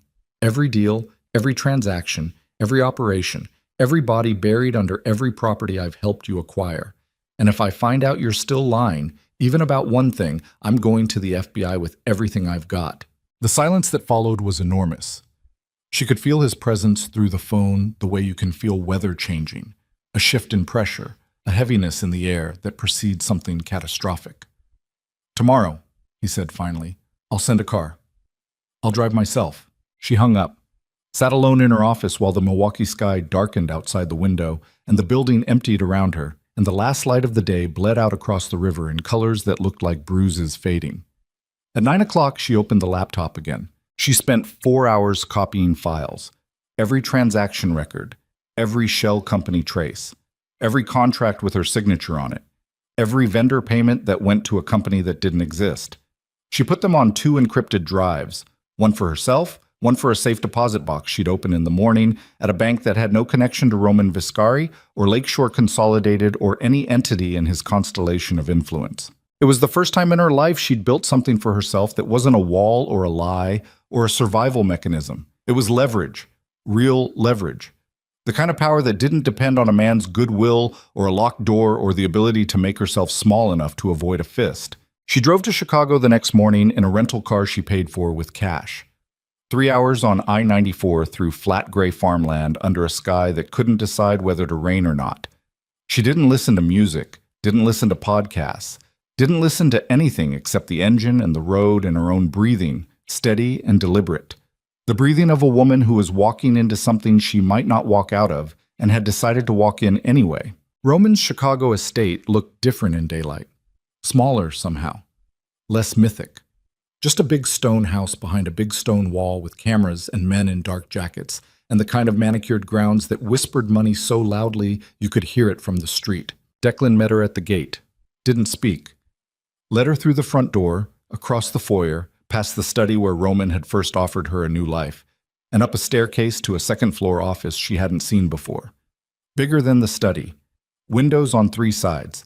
A desk the size of a small car, covered in papers and screens, and the debris of a man who ran an empire that was eating him alive. Roman stood by the window. He turned when she entered, looked at her. And for the first time since she'd known him, he looked uncertain. Not afraid. Roman Vescari didn't do afraid in any way she could read, but uncertain, as if the script he'd been following had suddenly gone blank and he was standing on a stage in front of an audience without any idea what his next line was supposed to be. "Sit down," he said. "I'll stand." He accepted that, nodded once, moved to the desk and placed both hands flat on its surface, fingers spread, like a man trying to hold something down. "Ask," he said. "How much of what I've been doing is legitimate? 60%, maybe 65. And the rest? Money movement, revenue from operations that don't appear on any official ledger. Gambling, protection fees, some narcotics distribution, though I've been pulling out of that for 3 years. Through my contracts, through my logistics systems." Yes, the word landed between them like a body falling from a height. Kaylin felt the impact in her chest, not pain, not surprise because she'd already known, but a kind of seismic finality, the sensation of the last small piece of denial crumbling and leaving nothing between her and the full scope of what had been done to her and what she had unwittingly done. "Did you plan this from the beginning?" she said. "From the conference room?" Roman's hands pressed harder against the desk. She watched his knuckles go white. "No, the conference room was real. What I saw in you was real. The decision to bring you into the operation came later, after you were already in Milwaukee. I needed someone with your skill set, someone who could build systems that looked legitimate because the person building them believed they were legitimate. So you needed me ignorant. I needed you effective. The ignorance was..." He stopped, closed his eyes. When he opened them, something behind the gray had shifted, not softened, but stripped, like paint coming off a surface to reveal whatever was underneath. "The ignorance was the part I told myself didn't matter. I was wrong." "You were wrong." She repeated it back to him flat, toneless, the way you'd repeat a diagnosis. "You used a woman who came to you broken and desperate, and you exploited her skills and her trust and her need to feel confident and safe. You did exactly what Adrian did, Roman. You just used a nicer room." The words hit him. She watched them hit, watched the impact travel through his body like a shockwave. His jaw clenched, his shoulders pulled back, the muscles in his forearms tightened until the scars stood out white against the skin. He didn't argue, didn't defend, didn't deflect. He stood behind his desk and absorbed it the way a wall absorbs a blow. And what she saw in his face was not the composed mask she'd studied for months, but something raw and terrible underneath. The face of a boy who'd hidden under basement stairs and sworn never to become his father, and had become something else instead. Something he was only now recognizing had its own kind of cruelty. "I have copies of everything," she said. "Every transaction, every shell company, every contract. It's encrypted and stored in locations you don't control. If anything happens to me, anything, it goes to federal prosecutors." Roman nodded slowly. "I'd expect nothing less." "This isn't a compliment. This is a threat. I know what it is. They stared at each other across the desk. The sunlight through the windows was cold and white, and it made the room feel like an operating theater. Sterile, exposed, every surface reflective and hard. Two people standing in the wreckage of a thing that might have been real if it hadn't been built on a foundation of lies, and neither of them willing to look away first. "What do you want?" Roman asked. Quiet. The quietest she'd ever heard him. "I want to know if the Moretti threat is real." "It's real." "How real?" "Salvatore Moretti has been expanding north for 5 years. I've been pushing back for 3. 6 months ago, he lost a major distribution corridor that ran through Kenosha, a corridor that my operations, your operations, replaced. He lost revenue. He lost face. He's old school. For men like him, losing face is worse than losing money. In Adrian's debt, 100,000 was real. The rest was manufactured. Moretti's people inflated it to create leverage. Adrian was never going to pay it off because he was never supposed to pay it off. He was supposed to lead them to you, and you were supposed to lead them to me. Kaylin's breath stopped. The room receded. She was standing in the middle of a web that had been woven around her by men on every side. Adrian, Roman, Moretti, each of them pulling different threads, each of them treating her as a means to an end, each of them so focused on their own war that the woman at the center of it had been reduced to a coordinate on a map, a piece on a board, a variable in an equation designed by people who had never once asked her what she wanted. Her phone buzzed. A text from an unknown number. She looked at it. A photo. Her apartment building in Milwaukee. Her window, lit from inside by the lamp she'd left on, a habit she'd developed because coming home to a dark apartment triggered the same panic response as coming home to Adrian in a dark room. The photo was taken from the street, taken tonight. The timestamp was 40 minutes ago. Below the photo, 3 words. "We see you."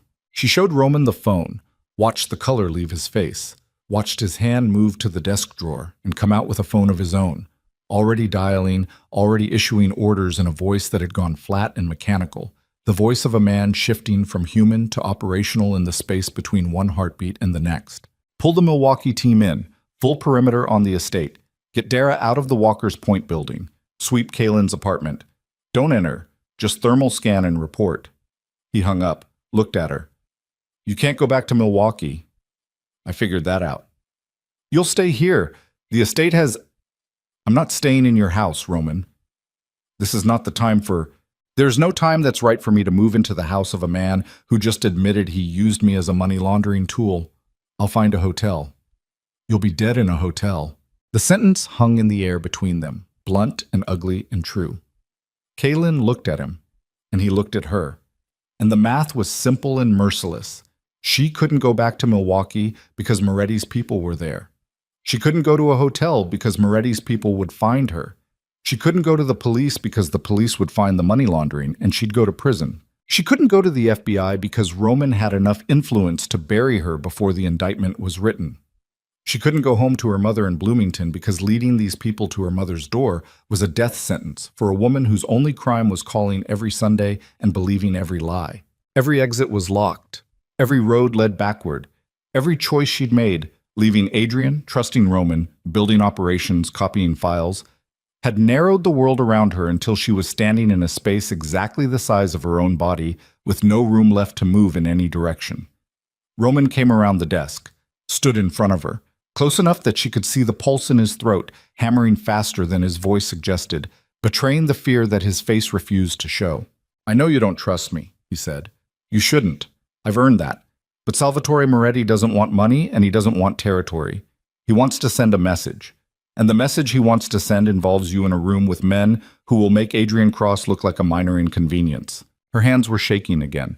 Not the trembling of a woman being offered help, the trembling of a woman standing at the edge of something she couldn't come back from. The woman who had hidden bruises and signed contracts and counted seconds in stairwells and built logistics systems and walked through every door that had been opened for her by men who always had their own reasons. That woman was being asked to make one more choice. One more leap into the arms of a man who had already dropped her once. "If I stay," she said, "it's not as your project, not as your asset, not as the woman you saved so you could feel less like your father. If I stay as someone who has the power to destroy you, and has chosen not to. Yet, Roman looked at her, and in his eyes she saw something she'd never seen there before. Not respect, not desire, not the cold calculation of a man measuring the utility of the person in front of him. She saw fear, real fear. The fear of a man who had spent his entire life making sure he never needed anyone and was now standing in front of the one person whose absence would leave a wound he couldn't manage or control or strategize around. "Okay," he said. One word, the same weight as the yes that had shattered her 24 hours ago, but aimed in the opposite direction. A surrender that was also an admission, that was also a beginning. Somewhere below them, in the bowels of the estate, a phone rang. Then another. Then voices, low and urgent, the sound of an operation mobilizing. Declan appeared in the doorway with a face that had turned to stone. Milwaukee Warehouse, Kenosha Distribution Center. Both hit in the last 15 minutes, incendiary devices. The Kenosha building is fully engulfed. 3 of our people are unaccounted for. Roman moved past Kaylin toward the door. She watched him go. Watched the man who'd been standing in front of her with fear in his eyes transform in 3 steps into someone else entirely. Colder, harder, every trace of vulnerability sealed behind the mask that had kept him alive for 30 years. He stopped at the doorway, looked back at her. "This is war now," he said. "You can still leave. But if you stay past tonight, there's no going back to what you were." Kaylin thought about the woman in the bathroom at 5 in the morning, pressing concealer into bruises. She thought about the woman in the stairwell, counting seconds. She thought about the woman at the desk, discovering the lies hidden in her own spreadsheets. She thought about every version of herself that had been built by other people's decisions, shaped by other people's violence, defined by other people's needs. She was so tired of being the thing that happened to. "I'm not leaving," she said. And the woman who said it was not the woman who had walked into that room 10 minutes ago. Something in her voice had changed, dropped lower, gone still, shed the last remnants of the tremor that had lived there since the first time Adrian raised his hand. It was the voice of a woman who had looked at every option and found them all poisoned and had decided, with a clarity that felt like ice forming on the surface of deep water, that if every choice led to destruction, she would at least choose which destruction and who would pay for it. Declan looked at Roman. Roman looked at Kaylin. And in that look, the last part of the old Kaylin Mercer, the invisible woman, the logistics analyst, the victim, the project, the asset, burned away and left something behind that neither man had anticipated and neither man could control. Something with teeth. The Kenosha warehouse burned for 11 hours. Kaylin watched the footage on a security monitor in Roman's basement operations room, a space she hadn't known existed until Declan led her down 2 flights of stairs behind a bookshelf that swung open on hydraulic hinges like something out of a fever dream. The room was concrete walls, fluorescent strips, 6 screens mounted in a grid, and a communications array that looked like it belonged in a military installation. 3 men sat at terminals wearing headsets, voices low, data streaming across their screens in columns of light. On the center monitor, the Kenosha building was a column of orange and black rising into the night sky. The steel frame warped and buckled in real time, sagging inward like a ribcage collapsing. Fire trucks ringed the perimeter, but the firefighters had pulled back. The structure was too far gone, the heat too intense, the accelerant too embedded in the foundation for water to matter. Roman stood behind the operators with his phone pressed to his ear, speaking in a tone Kaylin had never heard from him before. Not the flat calm of conference rooms, not the quiet control of late-night phone calls.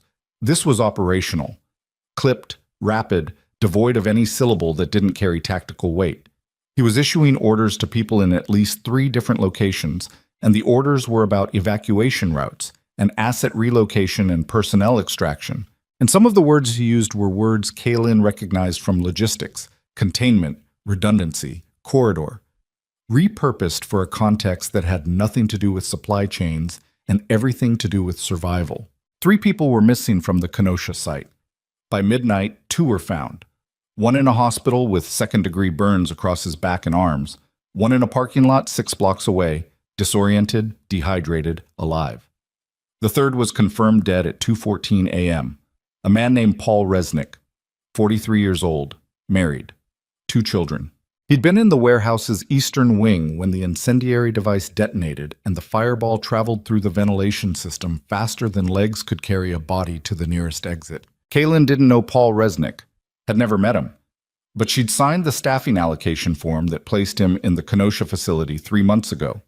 Her signature, her system, her logistics.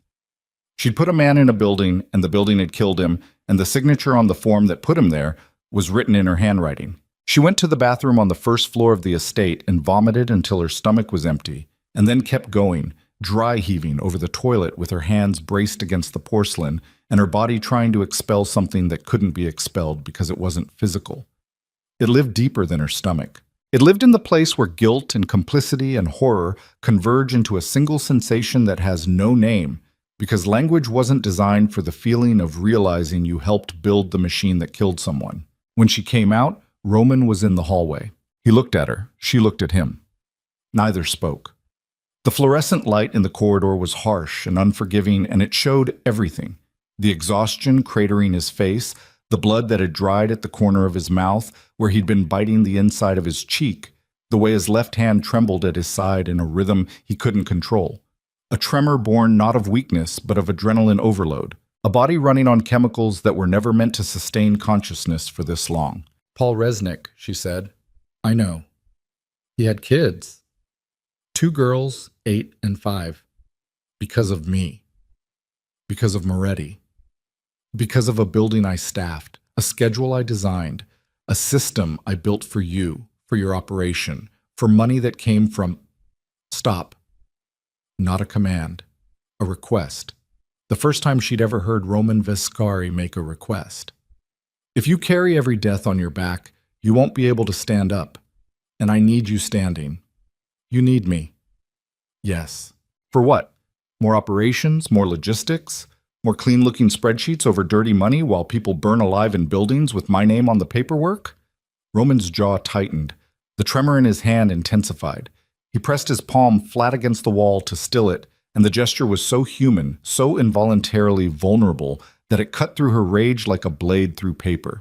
I need you, he said, because you're the only person in my life who sees me clearly enough to say what you just said. Everyone else either fears me or needs me or both. You're the first person in 20 years who's looked at me and told me what I actually am, and I need that, not for the operation, for me. Kaylin stared at him. The hallway was narrow and quiet, and they were standing 3 feet apart, and the distance felt like miles and inches simultaneously. She wanted to hit him. She wanted to hold him. She wanted to scream in his face and ask him how a man who had watched his mother die could grow up to build an empire that killed other people's fathers. She wanted to understand how trauma could make someone both compassionate and monstrous, how the same wound could produce a man who rescued women from stairwells and laundered money through warehouses and looked at her with eyes that contained both tenderness and calculation in quantities she couldn't measure. Paul Resnick's family, she said. What happens to them? They'll be taken care of, financially, permanently. His wife will never work again unless she wants to. His girls will have everything they need through college and beyond. Blood money. Yes, and it's the only money that exists in my world. So it's blood money or nothing.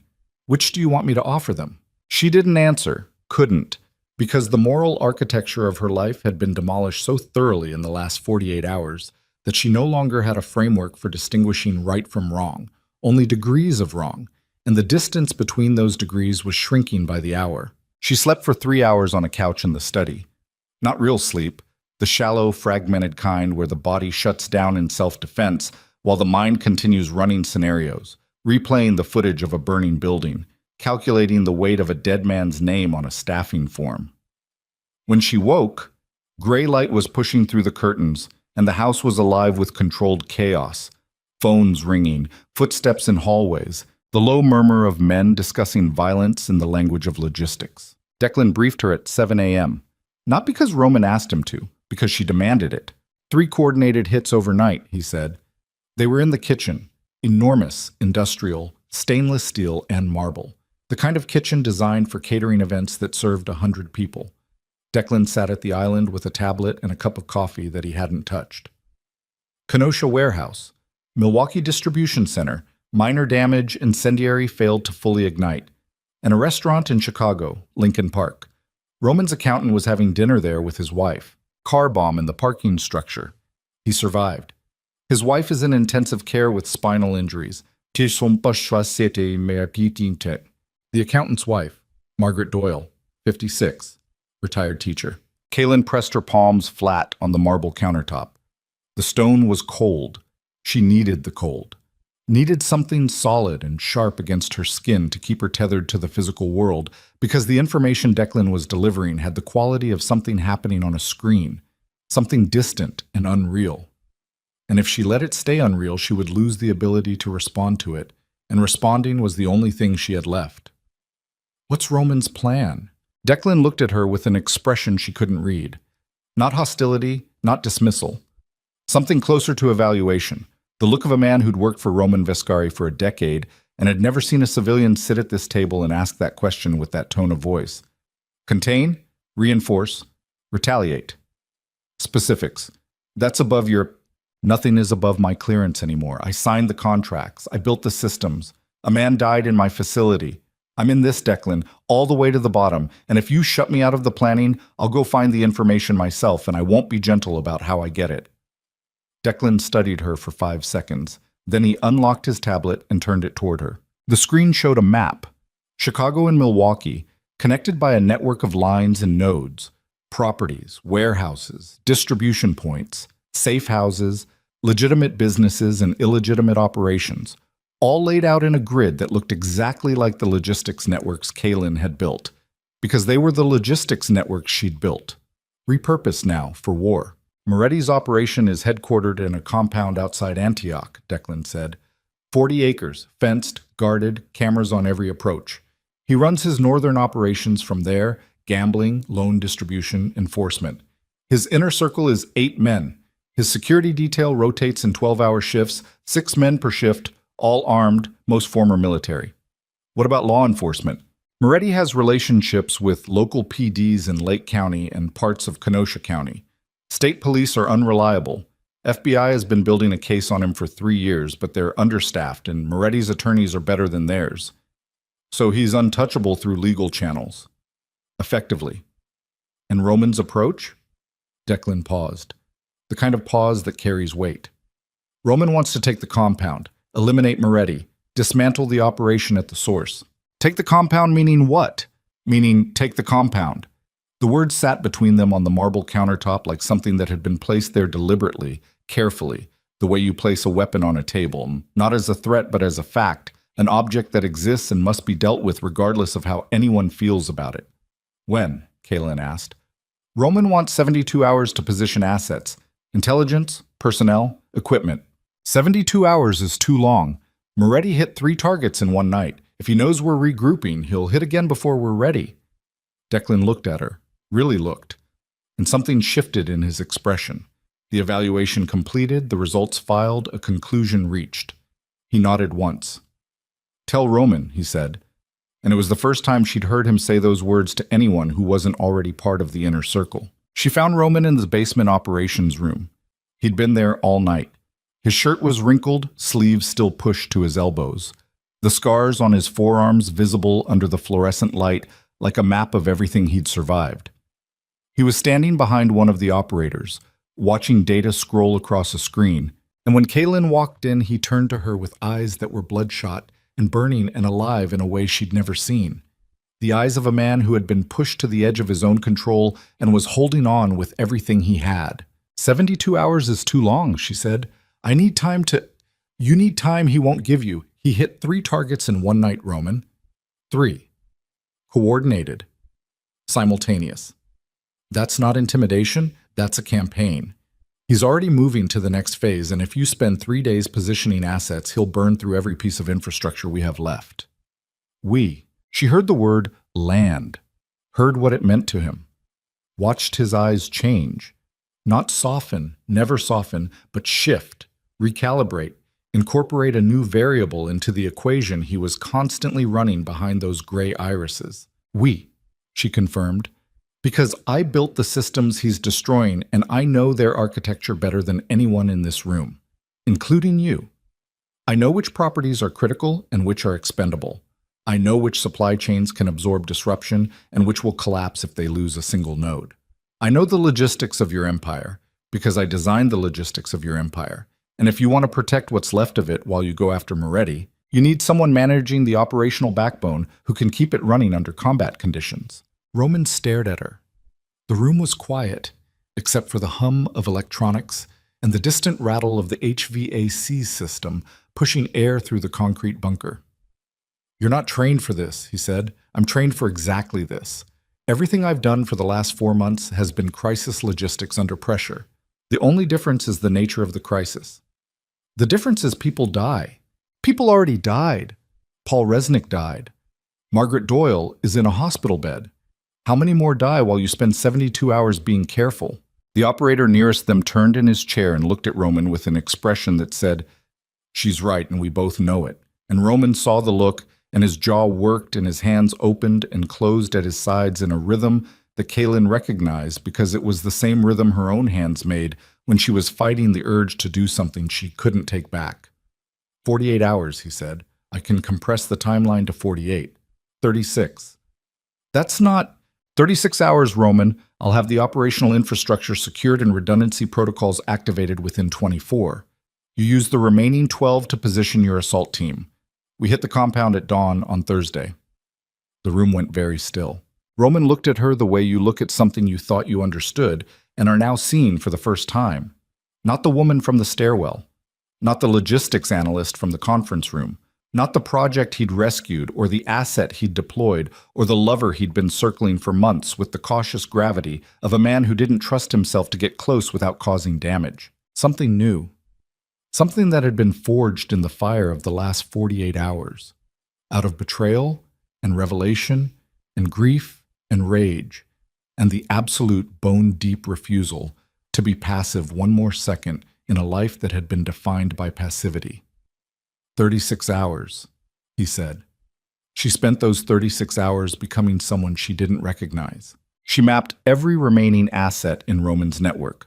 13 properties across Wisconsin and Illinois, 8 active operations, 47 employees who knew varying degrees of the truth about what they were working for. She categorized them by vulnerability, which could be attacked, which could be abandoned, which were essential and needed fortification. She rerouted supply chains, redirected cash flows, built communication protocols that would allow the remaining operations to function even if 3 more sites were hit simultaneously. She worked 22 hours straight, 8 standing up, slept in 40-minute intervals on the couch in the operations room, showered once, standing under water so hot it turned her skin red, and when she looked at herself in the steam-clouded mirror, she saw a face she'd never seen before, harder, thinner, the dark circles under her eyes no longer signs of exhaustion, but markers of something else. Something that lived between determination and desperation, and didn't have a name yet because the woman wearing it hadn't existed long enough to name herself. On the second day, Roman found her in the operations room at 4 a.m. She was sitting at a terminal, cross-referencing property records with Moretti's known operational patterns, trying to predict which sites he'd hit next so she could evacuate personnel before the incendiaries arrived. Her eyes burned. Her hands cramped. The coffee in her cup had gone cold hours ago, and she'd stopped noticing. Roman pulled a chair beside her, sat down.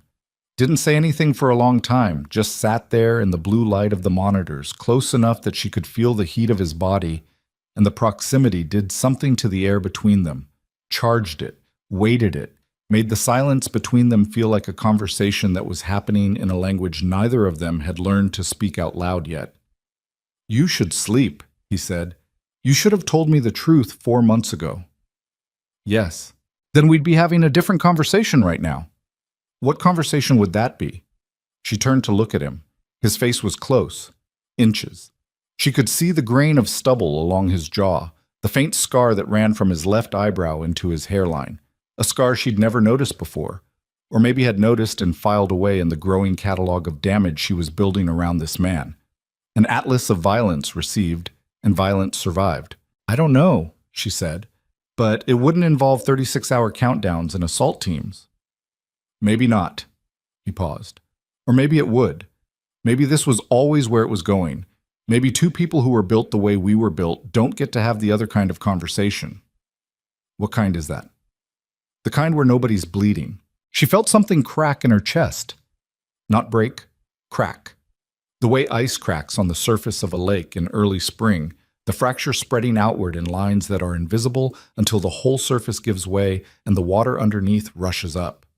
She felt it rushing up now, everything she'd been holding back since the stairwell, since the conference room, since the first Thursday phone call when his voice had made her want things she'd sworn she'd never want again.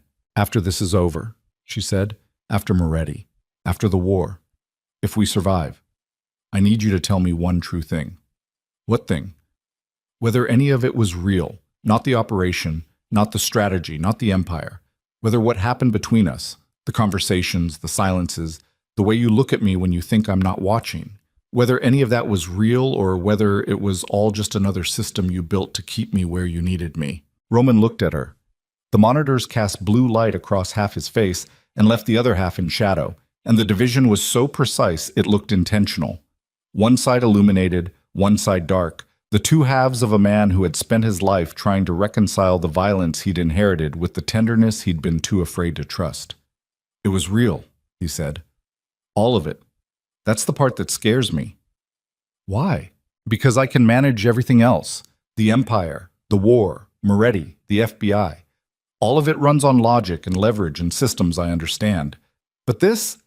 He raised his hand, hesitated, then placed it against her face, his palm warm against her cheek, his thumb tracing the line of her cheekbone with a gentleness that contradicted everything his hands had ever been used for. This is the one thing I can't control, and I've spent my entire life making sure there was nothing I couldn't control. She leaned into his hand. 1 inch, 2, felt the warmth of his palm spread through her skin like something thawing. Then she pulled back. After, she said, we finish this first. He dropped his hand, nodded. The mask slid back into place, but imperfectly now, cracked at the seams, letting light leak through in places it had never leaked before. He stood up and walked out of the operations room, and she listened to his footsteps recede up the stairs, and she sat alone in the blue light and pressed her palm against the cheek where his hand had been and felt the warmth fading like a signal growing distant. Thursday dawn arrived cold and gray. At 4:47 a.m., Roman's assault team, 12 men in tactical gear, faces covered, communications encrypted, moving in 3 vehicles through the back roads of Lake County, reached the perimeter of Moretti's compound. Kaylin watched from the operations room via satellite feed and body camera footage, her hands flat on the table, her breathing controlled, her eyes tracking every movement on every screen. Roman was with the lead team. She'd argued against it. Declan had argued against it. Everyone had argued against it. Roman went anyway, because whatever machinery drove him, guilt, rage, the ghost of a mother who died on a kitchen floor in Cicero, that machinery required him to be present for the ending. He couldn't orchestrate this from a basement. He needed to be inside it, needed to feel it. Kaylin understood. She hated that she understood. But she did. The compound's outer fence was breached at 4:52.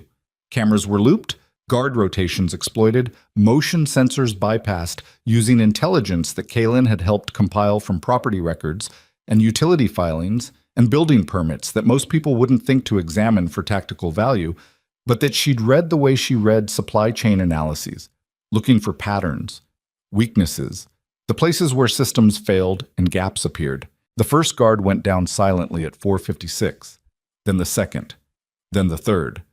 The body cameras showed it in fragments, dark figures moving through dark spaces, the metallic whisper of suppressed weapons, bodies dropping with a soft finality that made Kaylin's stomach clench, because each body was a person, and each person had a name and a life and a family, and she'd helped plan the operation that ended all of it. At 5:03, the assault team reached the main building, a sprawling ranch-style structure, single-story, brick and timber, built for privacy and defense, with reinforced doors and ballistic windows, and a security system that Roman's tech team had spent 36 hours learning to disable. At 5:04, everything went wrong. The front entry team triggered a secondary alarm that hadn't shown up on any schematic, a pressure sensor buried under the entryway tile, old technology, analog, not connected to the digital system they'd compromised. The alarm was a klaxon that shattered the pre-dawn silence and turned the compound from sleeping target to active combat zone in the span of 3 seconds. Kaylin watched it happen on the monitors, watched the compound light up, floods mounted on the roof blazing to life, turning the dark grounds into a white-lit killing field, watched doors fly open and men pour out of the bunkhouse on the east side, armed, moving with the disorganized ferocity of soldiers ripped from sleep and driven by pure adrenaline. Gunfire erupted. On the body camera feeds, the world became a strobing chaos of muzzle flash and shouting and the heavy staccato of automatic weapons tearing through the cold morning air. Kaylin's hands gripped the table edge so hard she felt the tendons in her wrists straining. Roman's camera feed showed him pressed against the exterior wall of the main building, weapon raised, his breathing rapid in the microphone. The first time she'd ever heard him breathe that way, fast and shallow and human, the breathing of a man who was not invulnerable and knew it. East team, suppress the bunkhouse. West team, breach the main structure. Now. Roman's voice on the comms. Commanding, but strained. Thinner than she'd ever heard it. The West team blew the side entrance. Flashbang grenades detonated inside the building, and on the camera feeds the interior became a whiteout of light and smoke. Roman entered behind the second man, moving fast, weapons sweeping doorways and hallways and corners with the practiced efficiency of someone who had done this before, who had been doing things like this for longer than Kaylin had known about, longer than she'd been building his supply chains and managing his properties and falling in love with a man who carried this kind of violence inside him like a second heartbeat, room by room, hallway by hallway. The main building cleared in segments, each room entered and secured, each doorway a potential ending. Outside, the firefight intensified. She could hear it through the body cameras, the distance muffled rattle of gunfire punctuated by single sharp cracks that meant someone had aimed and someone else had fallen. Then Roman's team reached the master bedroom at the end of the east corridor. The door was open. The room beyond was large, dimly lit by a single lamp on a bedside table. And Salvatore Moretti was sitting in an armchair by the window, fully dressed in a dark suit, legs crossed, a glass of something amber resting on the arm of the chair. He hadn't run, hadn't armed himself, hadn't moved from the spot where he'd apparently been waiting since before the assault began. He'd known they were coming. On the body camera, Kaylin saw Moretti look directly at Roman as he entered the room. Saw the old man's face. 70-ish, heavy, deeply lined, with eyes that were almost black and a mouth that was curled into something that wasn't a smile but occupied the same space on a face. Romanceser. The voice was gravelly, accented, unhurried. You send 12 men to kill an old man in his own house. Your mother would be ashamed. Roman's camera went still. His breathing stopped for 1 beat. 2. 3. Then the feed erupted. Not gunfire. Movement. Something fast and chaotic. Roman lunging forward, then staggering. A sound. Sharp. Concussive. Close. A handgun. Moretti had a handgun, not in his hand where they could see it, under the cushion. A small caliber pistol fired from the hip, aimed at the torso, the shot muffled by the upholstery and the fabric of his suit. Roman's camera jerked downward. Kaylin saw the floor rushing up, saw the carpet pattern, dark burgundy, geometric, filling the frame. Heard a sound that was either static or breathing or both. Then the camera went sideways and the image settled at an angle that showed the ceiling and one wall and a spreading dark stain on the carpet that was visible even in the dim light. Blood. Roman's blood. Kaylin's hands left the table. Her body stood without her permission. Her mouth opened and a sound came out that she didn't recognize. Not a scream, not a word, something between the two. Something that had no language because the event it was responding to existed in a place beyond language. The operations room around her reacted. Voices on comms. Declan shouting orders into a headset. Operators typing rapidly, pulling up secondary feeds, trying to get visual confirmation on Roman's status. But Kaylin wasn't watching the operators. She was watching Roman's body camera, which was still transmitting from its sideways angle on the floor. And in that angle, she could see movement. Moretti, rising from the chair, standing over the fallen camera, standing over Roman, with the pistol now visible in his right hand, held at his side, loose, casual, the weapon of a man who had done this before and felt nothing about doing it again. And behind Moretti, in the doorway that the assault team had entered through, she could see a second figure. Tall, gaunt, shaking. Adrian Cross. He was standing in the doorway of Salvatore Moretti's bedroom, with a gun in his hands that looked too large for his grip, and his face was a ruin of terror and chemical derangement. And Kaylin understood with a clarity that split her skull like lightning that Adrian hadn't come to Milwaukee to warn her. He'd come to deliver her. And when that failed, he'd come here, to the compound, to the man who owned his debt, to prove his usefulness by being present for the kill. Moretti turned to Adrian, said something the camera's microphone didn't fully capture, something about finishing it, about proving himself, about debts being paid in specific currencies. Adrian raised the gun, pointed it at Roman on the floor. His hands were shaking so badly the barrel drew circles in the air. On the monitor, Kaylin watched the man who had beaten her for 3 years aim a weapon at the man who had saved her and used her in equal measure. And the two opposing forces of her life converged in a single frame. Violence and manipulation, fear and ambition, the fist and the contract, both pointing at a man bleeding on a burgundy carpet while she stood 200 miles away, watching it happen on a screen. She grabbed the comm headset from the nearest operator, jammed it onto her head, keyed the channel. "Declan, the bedroom, now!" Static. Then Declan's voice, winded, strained. "Pinned down. East corridor. 2 of Moretti's men. Roman is shot. Adrian Cross is in the room with Moretti. They're going to execute him." Silence. 1 second. An eternity compressed into a single heartbeat. On the screen, Adrian's finger moved to the trigger, and Kaylin made the decision that would end one life and begin another. She pulled the headset off, walked to the cabinet on the far wall where Declan kept the vehicle keys, took the keys to the armored sedan parked in the estate's garage, walked up the stairs, through the hallway, out the kitchen door, into the garage, started the car.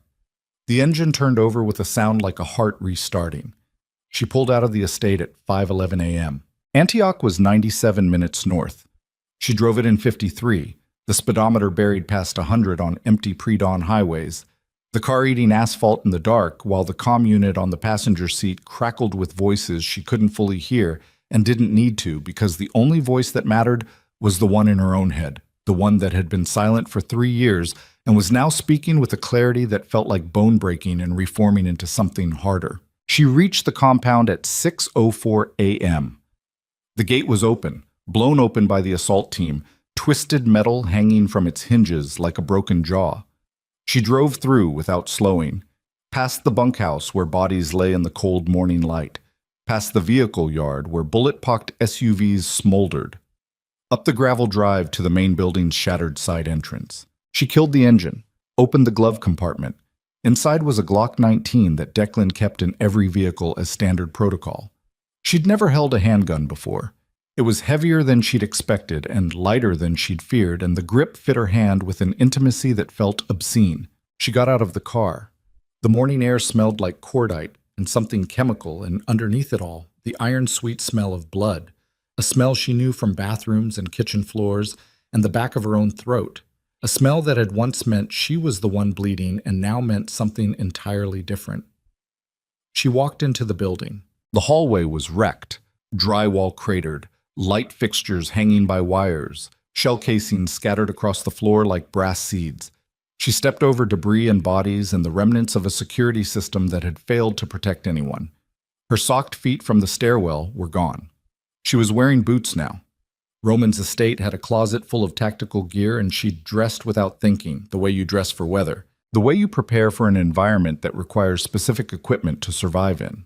The master bedroom door was at the end of the hall, still open, light still spilling from inside. She could hear voices, Moretti's, low and measured, Adrian's, high and fractured, and underneath both of them, a sound that was either breathing or dying. She stopped outside the door, pressed her back to the wall, felt her heart hammering against her ribs so hard it hurt, felt the Glock in her hand, the textured grip biting into her palm, the weight of it pulling her arm down like gravity had decided to focus its entire attention on this one object. She thought about Paul Resnick. She thought about Margaret Doyle. She thought about the woman in the bathroom mirror pressing concealer into bruises. She thought about every door she'd ever walked through and every man who'd been waiting on the other side. She stepped into the doorway. Moretti saw her first. His black eyes moved from Adrian to the woman in the doorway holding a gun she'd never fired.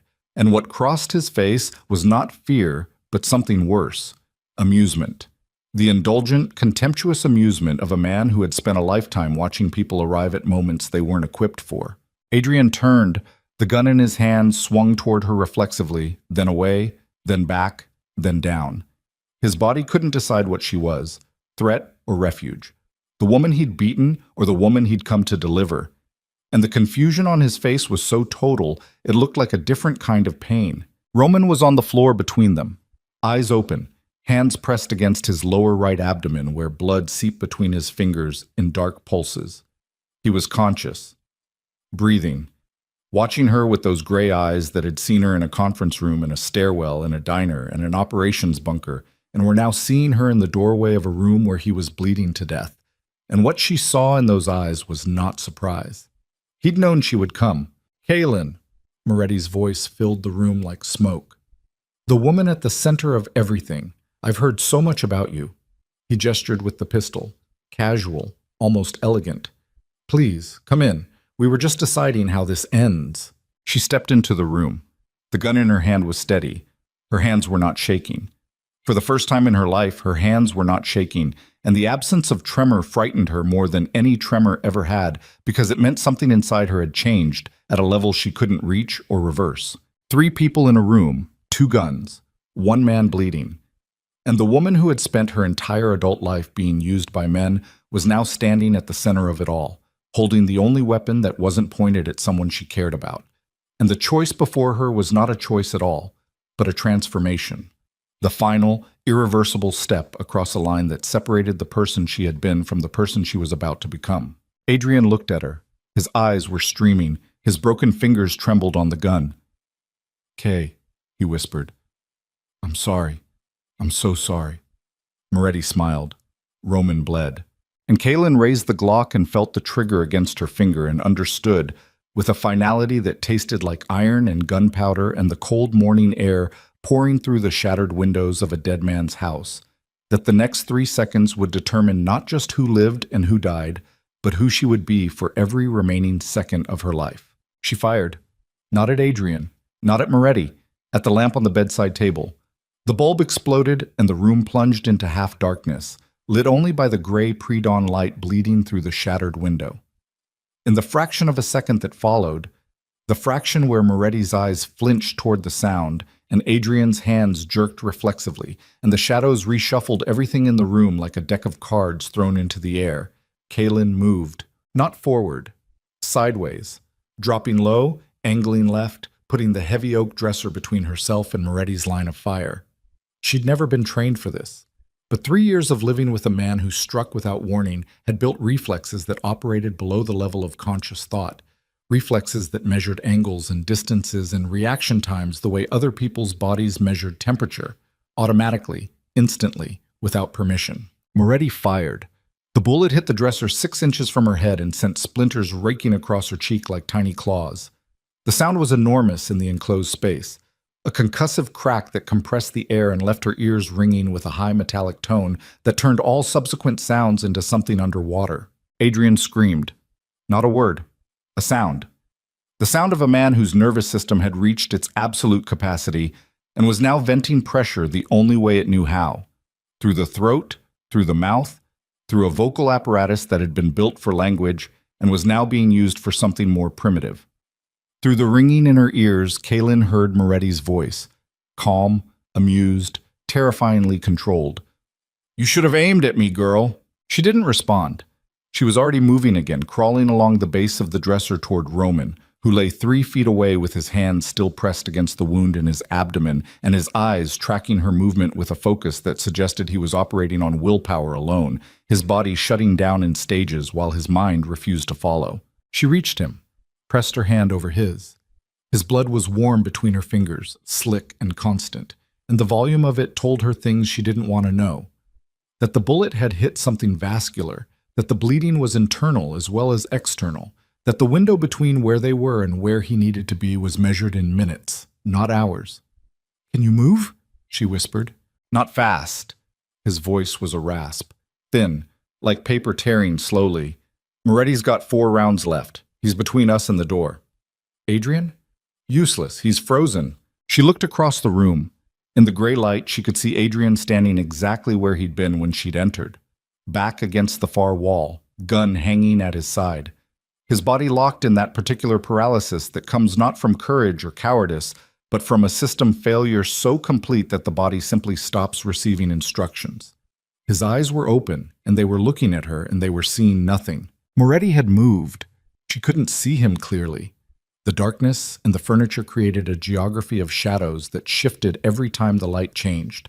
But she could hear him, his breathing, the soft scrape of his shoes on the carpet, the mechanical click of a pistol hammer being thumbed back. Here's what's going to happen, Moretti said. His voice came from the left side of the room, near the window, moving. He was circling. Viscari bleeds out in the next 10 minutes, maybe 15 if his body decides to be stubborn. You girl, put the gun down and walk out of here and drive back to wherever you came from and forget that any of this happened. Adrian pays what he owes with labor, and we all pretend this little war never started. Kaylin's grip tightened on the Glock. The weapon felt different now. Not heavy, not light, just present. An extension of her hand, an object that existed in perfect contact with her palm and her fingers and the bones underneath. And the intimacy of that contact was the most honest physical relationship she'd had in years. No deception, no agenda, no hidden terms. Just metal and intention and the distance between where she was and where the bullet needed to go. No, she said. A pause. She heard Moretti's footsteps stop. No? No deal. No walking away. No pretending. A sound from Moretti, not quite a laugh. You've known Viscari for what, 5 months? 6? And you're willing to die on his floor for him? I'm not dying for him.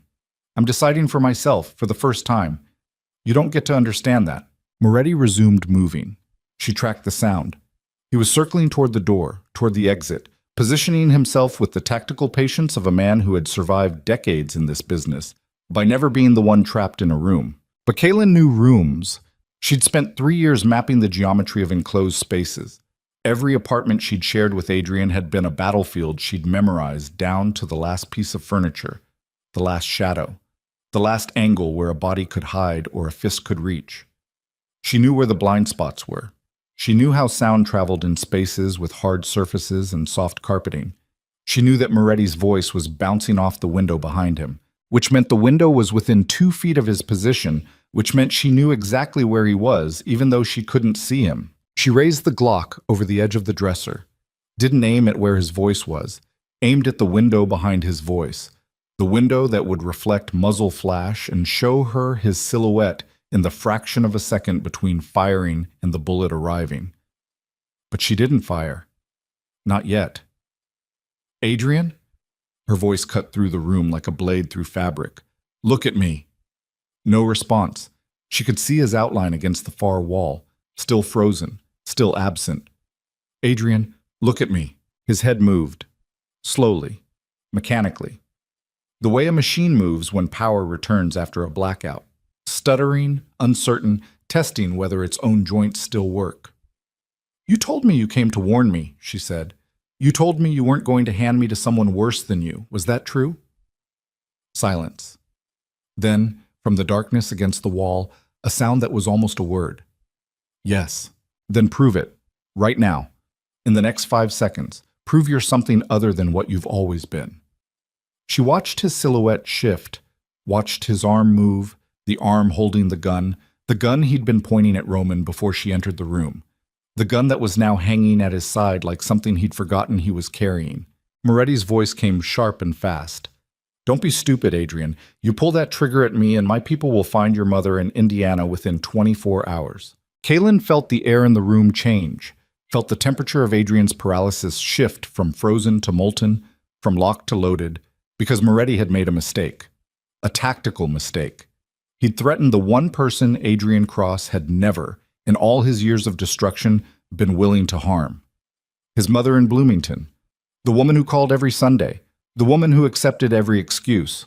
The woman who Adrian had been protecting from the truth of what he'd become with the same desperate energy that Kaylin had been using to hide bruises under concealer. Adrian's arm came up, not slowly, not with the shaking uncertainty of a man overwhelmed. Fast. Sudden.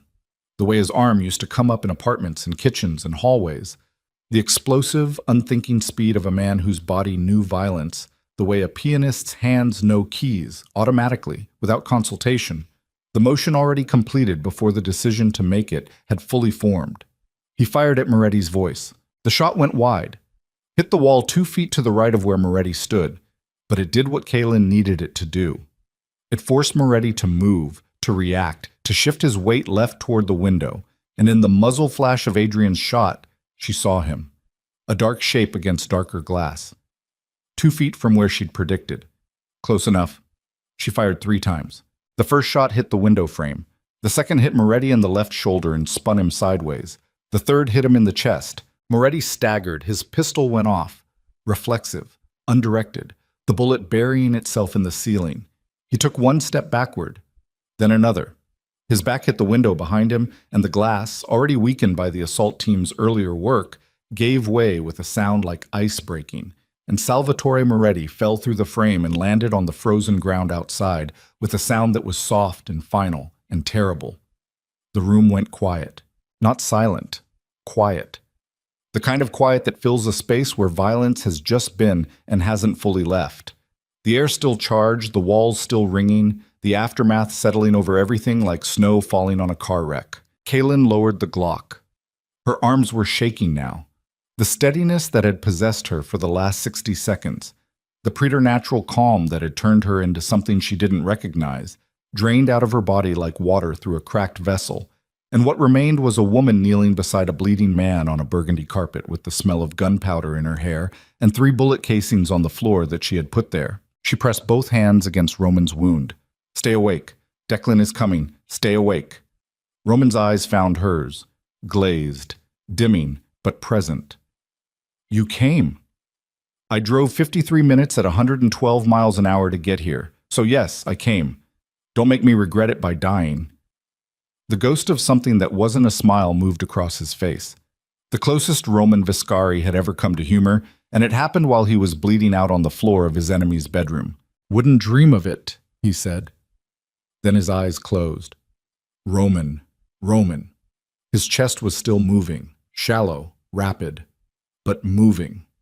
She kept her hands pressed against the wound and she counted 1, 2, 3, 4, the way she'd counted in stairwells and on kitchen floors and in every dark space she'd ever occupied.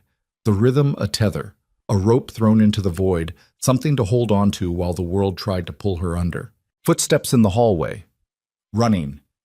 Declan burst through the door with 2 men behind him, weapons drawn, faces tight with the controlled urgency of professionals encountering a situation that had exceeded all parameters. His eyes swept the room. Moretti gone through the window. Adrian slumped against the wall with his gun on the floor beside him, Roman unconscious on the carpet. Kaylin kneeling in a spreading pool of blood with her hands holding a man together through sheer pressure and willpower. "Medic!" Declan shouted. Then he was beside her, pulling a field kit from his vest, applying a compression bandage with the practiced speed of someone who'd done this in worse places under worse conditions. His hands replaced hers on the wound. She let go. Her fingers were dark red to the wrists. "Moretti?" Declan asked without looking up. "Through the window. I shot him 3 times. Declan's hands didn't pause. "Is he dead?" "If he's not, he should be." Declan sent a man to check. The man came back 45 seconds later and nodded once. Kaylin looked at Adrian.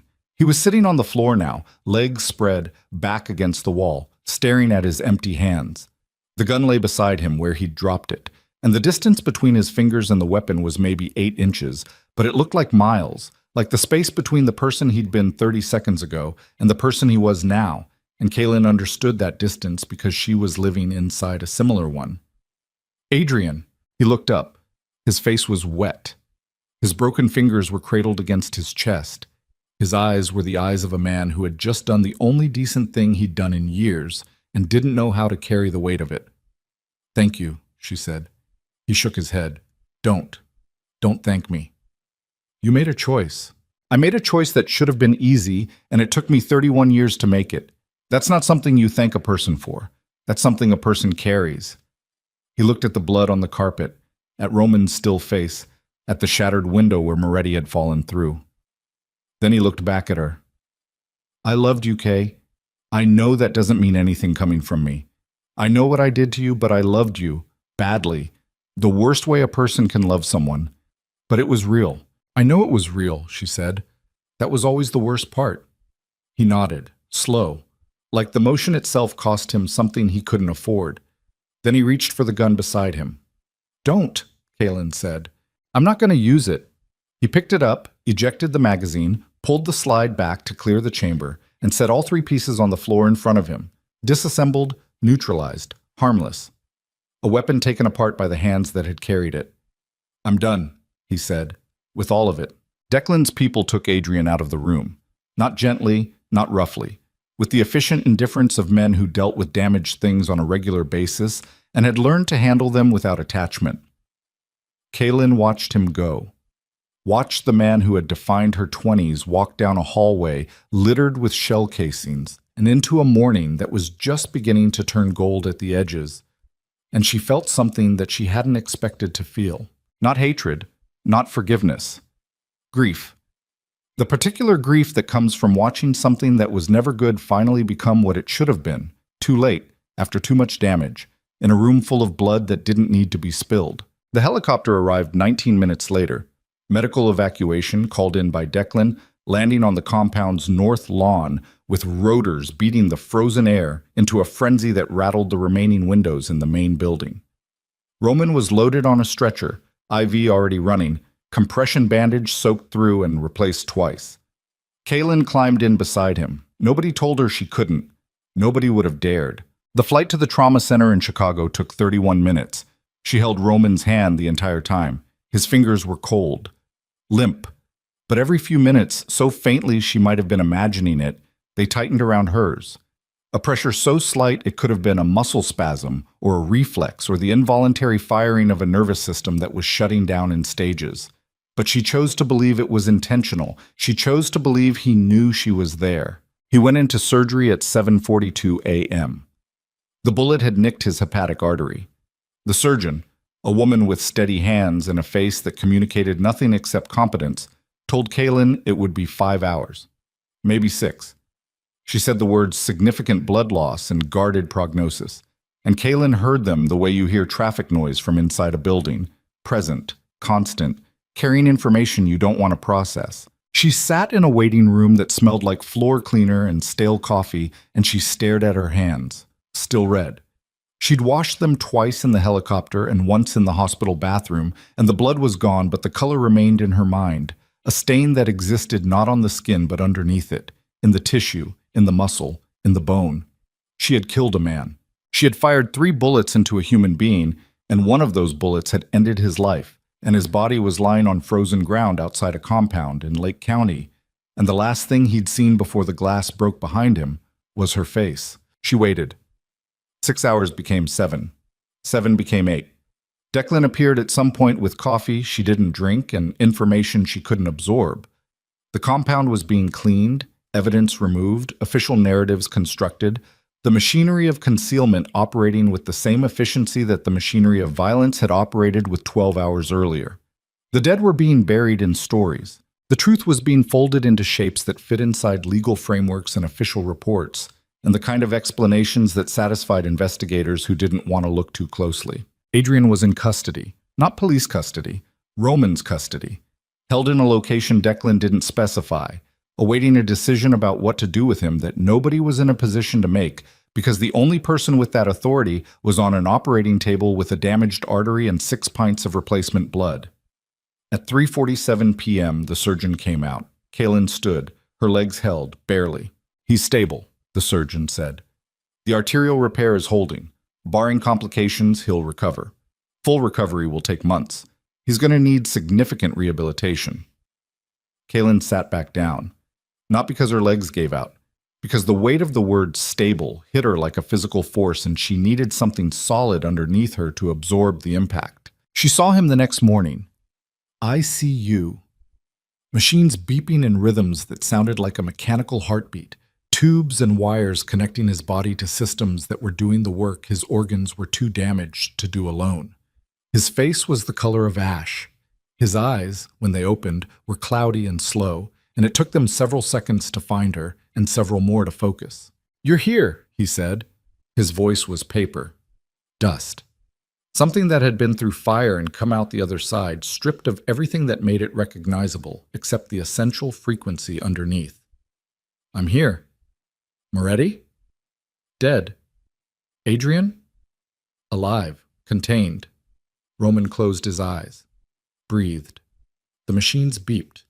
The fluorescent light hummed. "I need to tell you something," he said. "It can wait." "It can't." He opened his eyes again. Found hers. And what she saw in them was not the gray emptiness of the man she'd met in a conference room 6 months ago.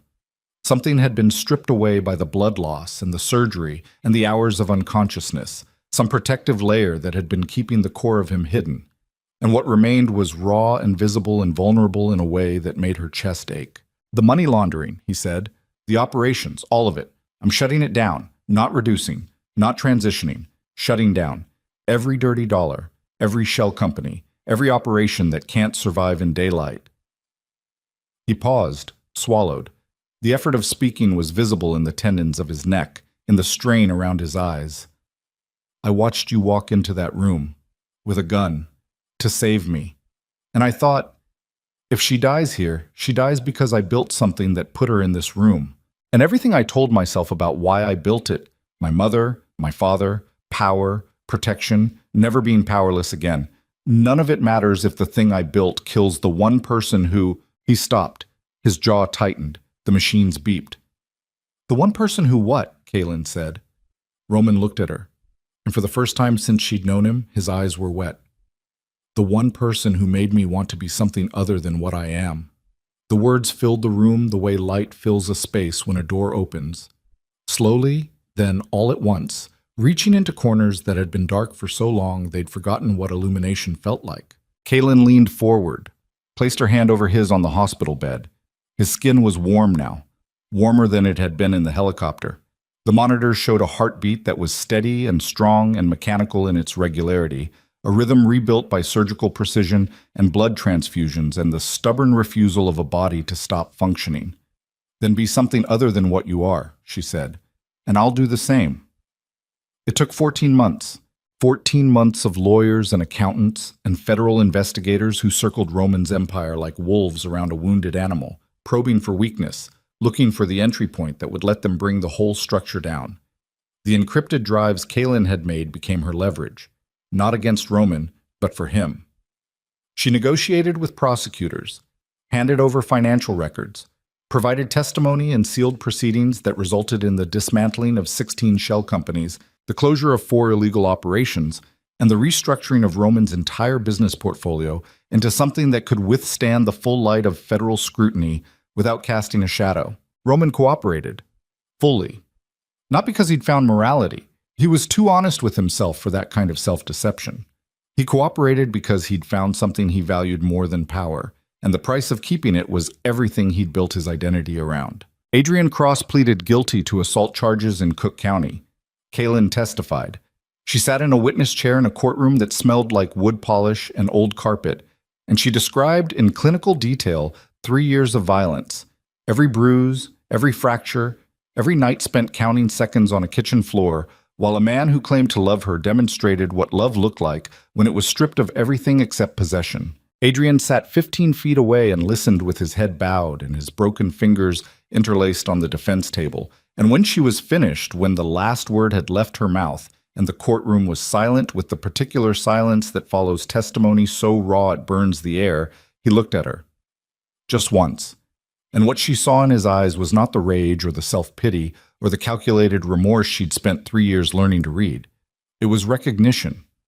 The recognition of a man seeing, clearly and for the first time, the full scope of what he had destroyed. He received 7 years.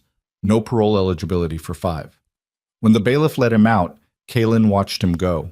She didn't look away, didn't flinch, didn't feel the tightening in her chest that his presence had triggered for years. She felt nothing. And the absence of feeling was not numbness, it was completion. The final severance of a bond that had been made of fear and maintained by habit, and broken, at last, by something stronger than both. The foundation was Kaylin's idea. She designed it during the months of legal proceedings. Sitting at the desk in the Milwaukee apartment she'd returned to after the war ended, working late into the night with spreadsheets and organizational charts and funding models spread across every surface. She knew what survivors needed because she'd been one. She knew what they didn't need because she'd received it: pity, platitudes, the well-meaning condescension of people who understood abuse the way tourists understand a country they've driven through without stopping. The Mercer Vescari Foundation opened its first center in Milwaukee 18 months after the war ended, a converted warehouse in Walker's Point, the same neighborhood where Kaylin had first discovered the truth about Roman's operations, the same street she'd driven through at 4 a.m. while the world she'd built was collapsing around her. The building was renovated with clean lines and warm light, and every room was designed for a specific purpose: legal aid, housing assistance, counseling, job training, childcare. Every door locked from the inside. She named the children's wing after Paul Resnick. Roman attended the opening. Thinner than he'd been. A cane he used without self-consciousness. The limp from his injury permanent and incorporated into his movement the way scars are incorporated into skin. Present, visible, accepted. He stood beside Kaylin while women walked through the doors carrying children and paperwork, and the particular expression that Kaylin recognized because she'd worn it herself for 3 years. The expression of someone who has been told that help exists and doesn't believe it yet, but has run out of alternatives to believing. They built 3 more centers over the next 2 years: Chicago, Indianapolis, Bloomington. That one Kaylin chose deliberately, placing it in the town where her mother lived. The woman who had called every Sunday and accepted every excuse and had finally, in a conversation that lasted 4 hours and included tears and silences and the kind of honesty that strips the varnish off 30 years of family mythology, learned the truth about what her daughter had survived and what her daughter had become. On a Tuesday evening in November, 3 years after a woman in a stairwell had dialed a number on a white card, Kaylin stood on the balcony of the penthouse apartment she shared with Roman, 14 stories above the Milwaukee skyline. The city spread beneath her in a grid of light and shadow, beautiful and violent and alive. The same city that had been her cage and her battlefield and her liberation, depending on which version of herself she was remembering. Roman came out to stand beside her.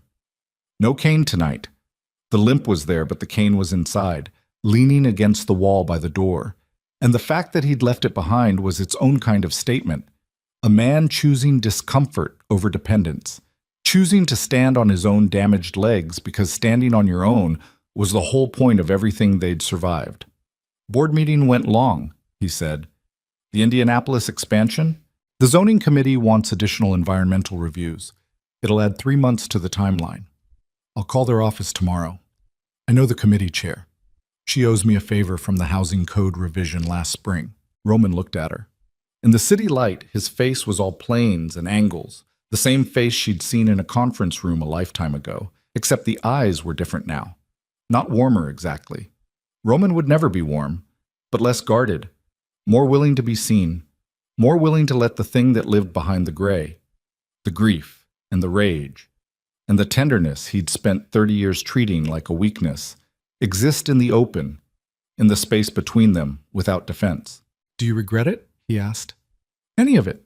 Kaylin looked at the city, thought about the bruises, thought about the stairwell, thought about the conference room and the diner and the operations bunker and the compound and the helicopter and the hospital room and the courtroom and every room in between. Thought about the woman she'd been at 25, moving in with a man who made her laugh, and the woman she'd been at 28, pressing concealer into fingerprints on her throat, and the woman she was now, at 31, standing 14 stories above a city she'd helped burn and helped rebuild, beside a man she'd helped save and helped dismantle and helped reconstruct into something that could exist in daylight. I regret Paul Resnick, she said. I'll always regret Paul Resnick, and Margaret Doyle, and every person who got hurt because we were too busy being damaged to see the damage we were causing. But I don't regret standing up. I don't regret the stairwell. I don't regret driving 112 miles an hour on a highway at 5 a.m. to walk into a room with a gun I'd never held before. She paused, The night air was cold on her face. The city hummed beneath her, 16 million small decisions happening simultaneously, people choosing and failing and surviving and starting over, the endless machinery of human existence grinding forward because that's what it does. It grinds forward, regardless of what gets caught in the gears. I don't regret choosing, even when every choice was wrong. Choosing was the thing that saved me. Roman was quiet for a long time. The city breathed below them. Somewhere a siren wailed and faded. Somewhere a door opened and closed. Somewhere a woman was sitting in a bathroom at 5 in the morning, pressing concealer into bruises, rehearsing the lies she'd tell the world today. And somewhere, maybe in Milwaukee, maybe in Chicago, maybe in a town Kaylin would never visit, that woman would find a number, a card, a door that locked from the inside, a room designed by someone who understood what she needed, because that someone had once needed it too. No, Kaylin said. I don't regret it. Roman took her hand. His grip was firm, warm, the knuckles still thick and misaligned from decades of damage given and received. But the hand was steady. No tremor, no calculation behind the touch, just contact. Two people standing beside each other because they'd chosen to, because choice was the only thing that mattered, because freedom wasn't the absence of darkness, but the ability to walk through it without letting it own you. The city stretched below them, endless and imperfect and blazing with light. And Kaylin Mercer, the woman who had survived, who had been used, who had killed, who had built, who had burned, who had chosen, stood at the edge of it all and belonged to no one. No one except herself.